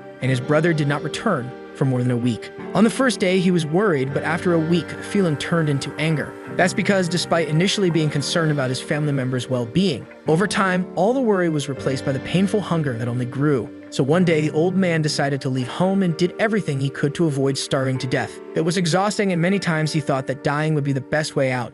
But one day he had a thought. Wang Noya thought that if it was so hard to survive, his brother, who had to take care of both of them, must have abandoned him because of it. However, the hero shouted, saying that it was not true, which startled both of them. He was asked why he shouted, but Lee just continued saying that it wasn't true. He says he believes that the person who cared so much for his brother wouldn't abandon him like that. With this, he gives his opinion that there must be other reasons beyond his control. However, the old man denies this possibility and insists that his brother definitely abandoned him. Thus, confusion takes over Lee, and in response, Wang Noya explains that if the abandonment isn't real, it means that his brother died the day he didn't come home. And even so, Lee resented his poor brother for decades, which would be very cruel. In an overview of things, Lee thinks that during this time, Kang Jun was always watching everything. And even being by his brother's side as the guardian spirit, it seemed more like a punishment. There was a situation where he couldn't defend himself or offer comfort to his younger brother, who blamed himself. For a long time, he must have wanted to tell him and reassure him that he didn't abandon him, or that he is very sorry and never thought of leaving him alone. Anyway, the old man is trying to accept this new version of the story now.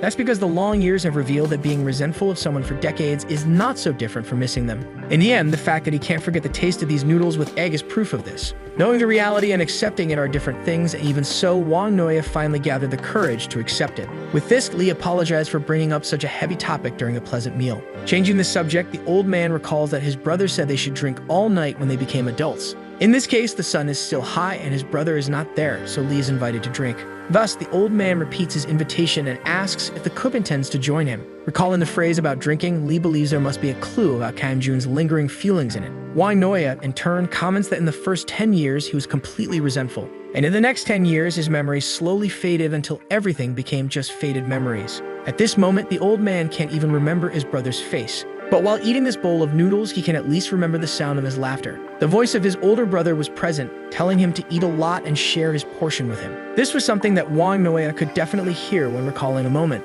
In the past, the old man's brother used to scold him for the lack of manners the little one had committed. With that, kneeling on the floor, young Wang Noya apologized for his words and was asked what he had done wrong. In this case, in tears, he recalls that he begged his brother to buy him some sweets. And even then, Kang Jun said he wouldn't buy anything for him, which was interpreted as a lack of love. Seeing this, the older brother asked his younger sibling to promise he would never say that again in the future. But in the end, the little one again misunderstood, saying that these actions were because his brother didn't want to play with him. He also recalls that Kang Jun always came home late, and despite promising to play, he continued going out to work. In such a case, the older brother explained that he had to work so that both could have food to eat, even though he truly had little time. Yet even so, when he came home, he had to hear such painful things. Anyway, tugging at his shirt, Wang Noya told him he was hungry. Naturally, he explains that he was patiently waiting to eat with his brother, even though he was hungry. And that was enough to make Kang Jun happy again, so he went on to prepare the beloved noodles with egg. After the dishes were served, Wang Noya noticed that his brother was drinking something alone.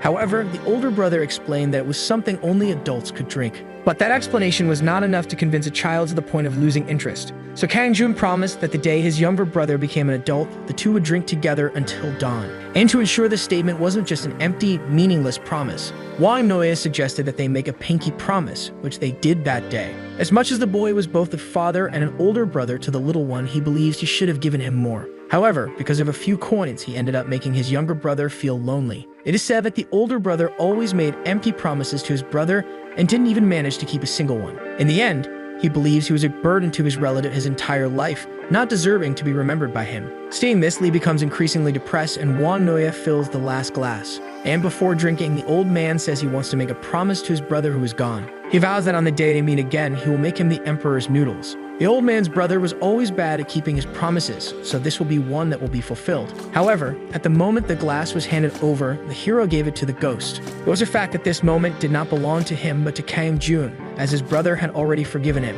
With this might be the last chance to fulfill his old promise to the old man. And at the moment the two drink together, something feels different to Wang Noya. Unexpectedly, he can see the image of his younger brother in front of him, drinking with him. And Kang Jun asks his brother to return a little slower and a bit later. That's because he cannot surpass Wang Noya's patience, but the Hiran will still wait a little longer. And also about the promise to drink together, the boy finally apologizes for taking so long. With this, the pinky promise between the two is finally fulfilled, and with tears in his eyes, Kang Jun begins to ascend to the heavens. Even after decades, Kang Jun had not forgotten the promise he made. So now Lee asks the boy to rest at ease in his afterlife, as he deserves. And finally, Wang Noya remembers that he once said that if he earned a lot of money, he would make his brother eat in abundance. Then he suggested various meals of noodles with egg, and even though there were many other dishes, that was enough for the two. Having experienced such a strong emotional event, the old man collapsed on the ground. And when people came to his aid, he recalled hearing someone call him Xiaobo. Seeing this, the customers remembered that this was the old man's nickname when he was a child. Then he explains that the voice was telling him to return slowly and that he would be waiting. But that voice was definitely the voice of his older brother, who had been gone for so long. After these events, while cleaning the restaurant, the hero still wasn't sure what happened. However, it seems that Wang Noya was able to hear Kang Jun's voice as a true miracle. In this case, Lee thinks that this one-meal restaurant becomes more mysterious the more he learns about it. With this, he wonders if there is anything that can surprise him, although there have already been some surprises. And at this moment, he finds some checks in his hand. He doesn't remember when they appeared, but he recalls that the same thing happened when the other ghosts ascended. Anyway, after examining them, Lee just thanks and thinks he will use them carefully. Running this one-meal restaurant is much more rewarding than the boy thought. The job requires a lot of attention, time, and effort, but he can feel the customer's satisfaction in his skin. Honestly, the money is also good when it comes in ways like this. However, the more he hears the ghost stories and understands them, the more he worries about those outside the restaurant. Lee believes there must be ghosts like Mr. Kang Jun who can't just pass through the restaurant. In this case, he decides to contact the lawyer to find out if he can interact with ghosts outside the establishment. The call starts, and in his car, lawyer Shin answers, already asking what the problem is. Thus, the hero's situation is explained, and he asks what he should do about the ghosts outside the restaurant. From what the lawyer heard, he believes it's likely that the cook has interacted with ghosts from other places. So without lying, Lee explains that he didn't want to pretend he didn't see what he was seeing, but didn't call just to make excuses. In the end, he just wanted to avoid pretending not to see the ghosts whenever he wished to help them. Shin, in turn, is glad that the boy is adapting well to the restaurant, and he soon asks the cook if he knows why the heroes in movies hide their identities. Then he explains that too much attention tends to interfere with actions and plans. Therefore, overwhelming attention directed at specific individuals can make this kind of thing difficult. The hero doesn't understand, so it is said that if the ghosts know there is someone who wants to hear their stories and fulfill their wishes, naturally, everyone will be tempted to gather and ask the boy for help. Not only in his personal life, but this could also interfere with his work at the restaurant. Seeing this, Lee understands that something like this can really happen, but Shin still asks the boy to try. That's because he and his brothers were welcomed by their mother and lived next to the restaurant. Until now, they all saw more ghosts and heard more stories than the hero has encountered. Obviously, the brothers' reactions were all different, with some listening and others trying to solve the problems. In this case, for now, the boy was asked to follow his heart, because all the warnings were just the lawyer's concerns being expressed. However, he is told not to forget that those the cook is dealing with are not ordinary living people. Thus, the hero explains that he is not someone so extreme, and at that moment, the call is disconnected. Lee didn't quite understand this abruptness, but the lawyer was in traffic. Anyway, now it was decided that he could follow his heart despite the warnings. In the end, they are all ghosts, but Lee will still do his best to understand their stories and emotions. At least once, the protagonist decides to try to do things his way. After all, he is the owner of this restaurant, and even if he makes a mistake, Shin assured him that he would unfortunately cover for it. In Seoul, Gangnam-gu in the Nanyang-dong district, at 7:10 in the evening, when a busy day begins to wind down, Lee Kang-jin, 28 years old, is on his way back to the one-meal restaurant to start the activities. However, upon arriving there was a person, even though it was not a time to expect customers. Anyway, a boy does not understand who could be hungry at such an early hour. However, the figure seemed too familiar because it was Master Gangnam. Initially, the hero was going to ask why he came, but more importantly, he wanted to know how he found the place. The one-meal restaurant is a place built for ghosts on human land, and to prevent humans from encountering ghosts, there is something equipped in the place. With this, if there are ghosts in the place, living people cannot find the restaurant and end up wandering around its surroundings. But despite there being some inside the place, the chef still managed to find it with extreme ease. Anyway, to avoid being rude, Lee invites the man to enter his establishment. Upon entering, Gangnam explains that the lights were on and the boy had left them that way for the ghosts to see. In any case, the hero wonders where Ba is because he loves his master and is not there. To start a conversation, Lee explains that if he had been notified in advance, he would have arrived on time. Then the chef asks if a reservation is necessary and the hero denies it, saying it's just a regular restaurant. However, the menu of the place was indeed unique. There were only 2 main dishes, and the rest was up to choice. In this case, Gangnam asks if the boy doesn't suffer from a lack of staff, because even being a skilled chef, it's difficult to handle a random menu. In response, the protagonist explains that he is also working at a company, so the operating hours are limited and manageable. Continuing, he informs that he is working as an intern at Taekwang Trading. But for someone who has a restaurant in the heart of Nanyang, working as an intern at a company is confusing. So Lee anxiously comments that for various personal reasons, he had to work 2 jobs. Obviously, even though the hero decided to do what he wanted, he still couldn't reveal the whole truth. Seeing this, the man commented that when he was young, he also had to work in many places. Getting to the main point, Lee asks what his customer has in mind to eat tonight. However, Gangnam doesn't have anything in mind and wants to try the best dish the cook can offer him. In this case, our hero runs off to think calmly in the kitchen, and upon arriving there, unexpectedly, his assistant didn't seem to be around. However, the moment the protagonist thought he had ascended on his own, he appeared behind Lee asking about his master and almost scaring him to death. Very scared, the hero informs him that the master has already entered and the boy understands. Anyway, Lee asks for all the other ghosts that were always there are, and Ba explains that he drove them all out because he couldn't let his master wander the streets alone. In this case, the hero asks why his colleague didn't come in immediately, and he comments that if a ghost stays near his master, it might worsen his health. Seeing this, Lee asks if the same thing doesn't happen with him, but it is said that it doesn't with some bluntness. Therefore, the hero feels sad about Ba's attitude, and to apologize, the ghost explains it was just a joke. Anyway, the master will leave after dining at the restaurant, so a menu must be thought of. Suddenly, someone enters the restaurant, and this someone is another human customer. A customer who is already known, Old Man Wang Noya, who asks if he can have dinner at this restaurant tonight. Lee promptly accepts and asks if there is anyone else to dine with the gentleman. Then Wang Noya explains that his daughter has business to attend to and his son-in-law has gone to the broadcast station. So the hero understands and asks what the man wants for dinner, receiving the same open request as Gangnam. With this, he asks both of them to wait for a moment, and inevitably an uncomfortable atmosphere sets in. To lighten the mood, the chef asks if the old man would like to sit with him so they don't remain alone. Soon, Wang Noya accepts and praises Gangnam's pronunciation when speaking Chinese.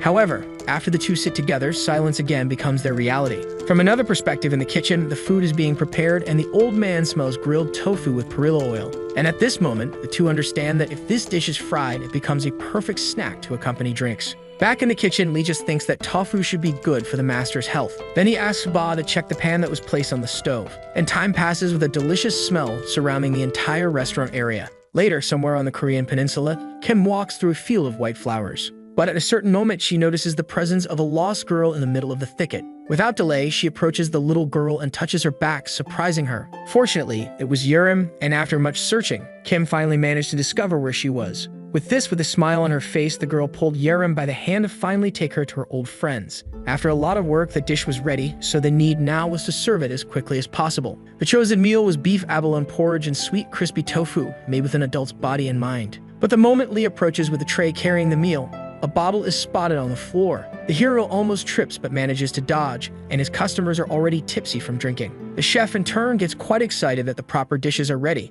Without taking any pause, the two continue drinking non-stop even though they are already completely intoxicated. With this, Lee remembers that Gangnam asked him for a bottle of soju some time ago, but he didn't expect them to drink so much. Anyway, he serves the beef abalone porridge and crispy sweet tofu to both of them. In the end, Lee is happy that the two seem to be getting along well, despite having a ghost behind them. After serving the dishes, the hero asks the master not to drink so much considering his health issues. Bong then thanks him for everything and praises the boy's cooking skills. However, he comments that the restaurant is a bit colder than usual, which the old man agrees with. Despite this comment, Lee feels normal, but when he looks at the clock, he realizes it is almost 11 o'clock. In this case, Lee makes an excuse, inventing that this is probably due to the two of them drinking. Seeing this, the old man understands that they don't need to stay longer since they've already had a good time, and Gangnam agrees. Moreover, they both praise the time they had at the restaurant and the quality of the meal. Wang Noya, in turn, explains that the dinner was even more perfect because he met someone to drink with. Finally, the old man says he will leave the money for the meal on the counter, and the chef does the same but also leaves a welcome gift for his dear friend.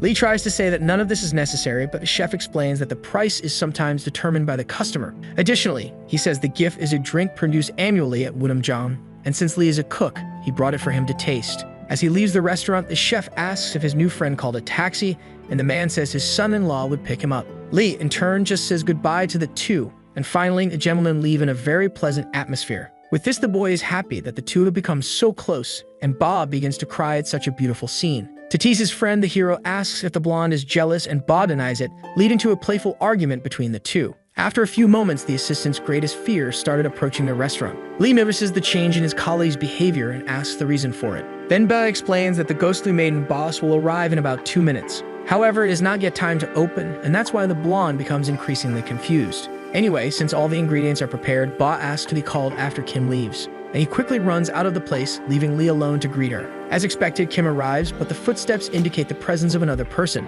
Naturally, Lee welcomes them properly, and the guest is revealed to be the lost girl, Yerim. With this, the hero is very happy and starts to examine the girl up close, making her ask if something is wrong.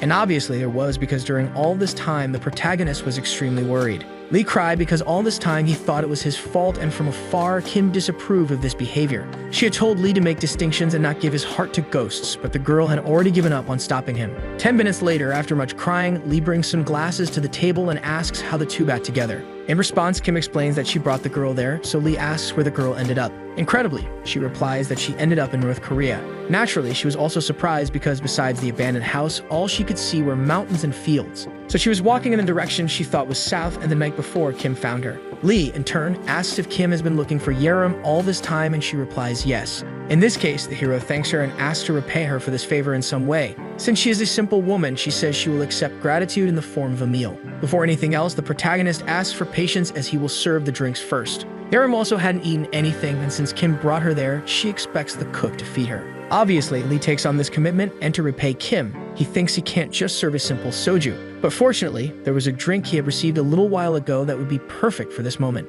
After preparing the dishes, the hero first serves Yerim with omuris and tteokbokki. And for Madame Soye, stir-fried pork with garlic and alcohol is served, which surprises Yerim. While Kim opens the drink, she asks the girl to go ahead and eat everything. And strangely, Lee notices that the girl receives some etiquette training before coming to the restaurant. After opening the bottle and tasting a little, Soye notices that this alcohol is not the simple soju. Seeing this, Lee asks how it is and explains that it's a homemade alcohol made by someone he knows. Continuing, he explained that they said it was good, which is why the bottle was served to Kim. Fortunately, the girl approves of the drink, which makes the hero quite satisfied with Woon Jung's work. Additionally, he offers an apple he got from Mr. Du Chi, which is described as delicious. Initially, it seems strange, but the two decide to try a peach because of the effort. And the moment they eat it, they are amazed by the taste, which is truly delicious. However, they don't know if the good taste is just because they haven't eaten apples for a long time. Anyway, Kim said that since they are something you couldn't eat here, they would surely be delicious. This even makes Lee wonder if they are just normal apples, and soon Soe gets up to leave. That's because if this child wants to go to her hometown, the two should start moving as quickly as possible.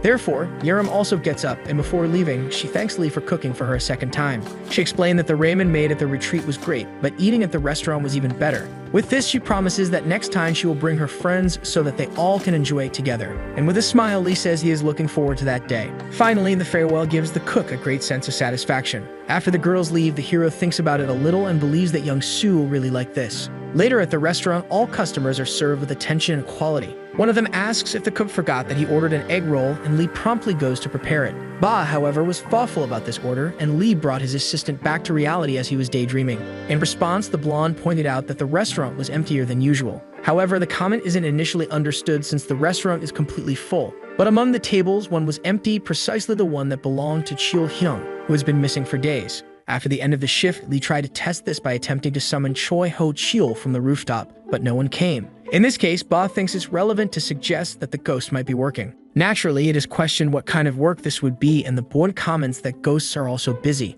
However, for the assistant, watching people was an occupation, which obviously didn't make much sense. As a last resort, Ba suggests that the boy might have ascended. And even though only 2 weeks have passed, there is no fixed time for ascension. Seeing this, Lee thought that in the past, he would have been nervous not to see his old friend anymore. But after all the lectures he received, the boy managed to maintain a calmer demeanor. Anyway, the hero says there shouldn't be a way to know if the boy ascended to heaven or not. But Bae surprises him by knowing a way to check this, one that is closer than Lee expects. Answering a call, the employee from JS Finance asks what the problem is. And with a bad debtor, he explains that even after death, there is still a privacy law, so he cannot provide information. In this case, he asks if it will be difficult to find out about someone's ascension. However, Duchi believes that if that's the question, he can find out in an instant. With that, after checking his papers, it is reported that Mr. Choi Ho-chil has not yet ascended. And unfortunately, only this information can be given, but it is already enough for our hero. And before he could hang up, Duchi asked for a moment because he had something he wanted to report to the boy. Promptly, the cook asks what matter the employee wishes to discuss with him. In response, Yuji asks the hero to come to his bank at least once. Obviously, this summons is interpreted incorrectly by the boy, who starts to get scared. Then the JS Finance employee explains that Lee will not die if he comes to visit them. That's because since he took over the restaurant of the afterlife and stepped into this world, it would be useful to see how the bank works. And perhaps if the hero saw the afterlife with his own eyes, he could better understand the people from there. Seeing this, Lee realizes that his business is closed and therefore he has time, but he asks how he can do it. With that, Duchi explains that there is a way to get there using the basement of the building. It is said that simply by placing the business card on the basement door, he will be able to go. The hero believes it is a magical passage, but Duchi prefers to call it the science of the afterlife. Finally, Lee thanks him, as for a moment, he thought his dear friend had left without saying goodbye. However, Boss says that the man is just like someone who has ascended because now they don't even know where he is. This saddens Lee, and seeing such a sad expression on his colleague's face, the blonde says he will ask about Chil and the surrounding areas. This statement revives the protagonist, and now the hero can visit JS Finance without worries. Finally, the two say goodbye and each goes in opposite directions to carry out their tasks. When he arrives at the basement, the boy finds himself deep in thought, realizing he can access such a place with just a simple card. There are many stories of living people crossing over to the afterlife, like the myth of Orpheus and Eurydice, or the story of Princess Bari and the tales of the living crossing over to the realm of the dead. They are always depicted as incredibly difficult and dangerous. So the hero always imagined that the journey to JS Finance would be tremendous, but everything is wrong. That's because the moment he crosses the door with the card, he falls into a blank, empty space. Looking around, he doesn't understand what is happening, and without delay, someone opens a door. Then several others follow this example, and they all start falling into the same space as the protagonist. And as a logical effect, that crowd of people passing through it makes Lee struggle to stay standing. But among these people was Duchi, who quickly came to his rescue. The employee, in turn, commented that the boy almost got sucked in and asked what his first impression was. In response, Lee said that everything was incredible, despite feeling like he was in a strange and different world. With that, Duchi explains that first-time visitors are always quite surprised. Changing the subject, the hero asks if all the people who come here have already passed away. In response, he is told that many who work in the afterlife also come and go to this place. After all, the afterlife is also a society and one that cannot exist without people. And this makes the boy realize that death is not a complete end, but rather a new beginning. Anyway, the size of the line impresses Lee, and at this moment, he remembers what his friend once said. Because in front of him, he's finally seeing the line that all ghosts fear. It is said that JS Finance intentionally set it up this way to consume the ghost's time because, in the end, time is money. After some time among strange and giant ghosts, the two finally arrive at JS Finance. In the end, the door seems quite modest, and Duchi explains that it is a branch. Lee thinks the entrance looks ordinary, but still, this is one of the places that ghosts fear. Therefore, he prepares himself not to panic, regardless of what he sees inside. But upon entering, everything's quite different, and Duchi welcomes the hero very kindly. As expected, the underworld always surprises with things beyond common sense. As his first impression, the protagonist compliments the place, which, despite being small, is very cozy.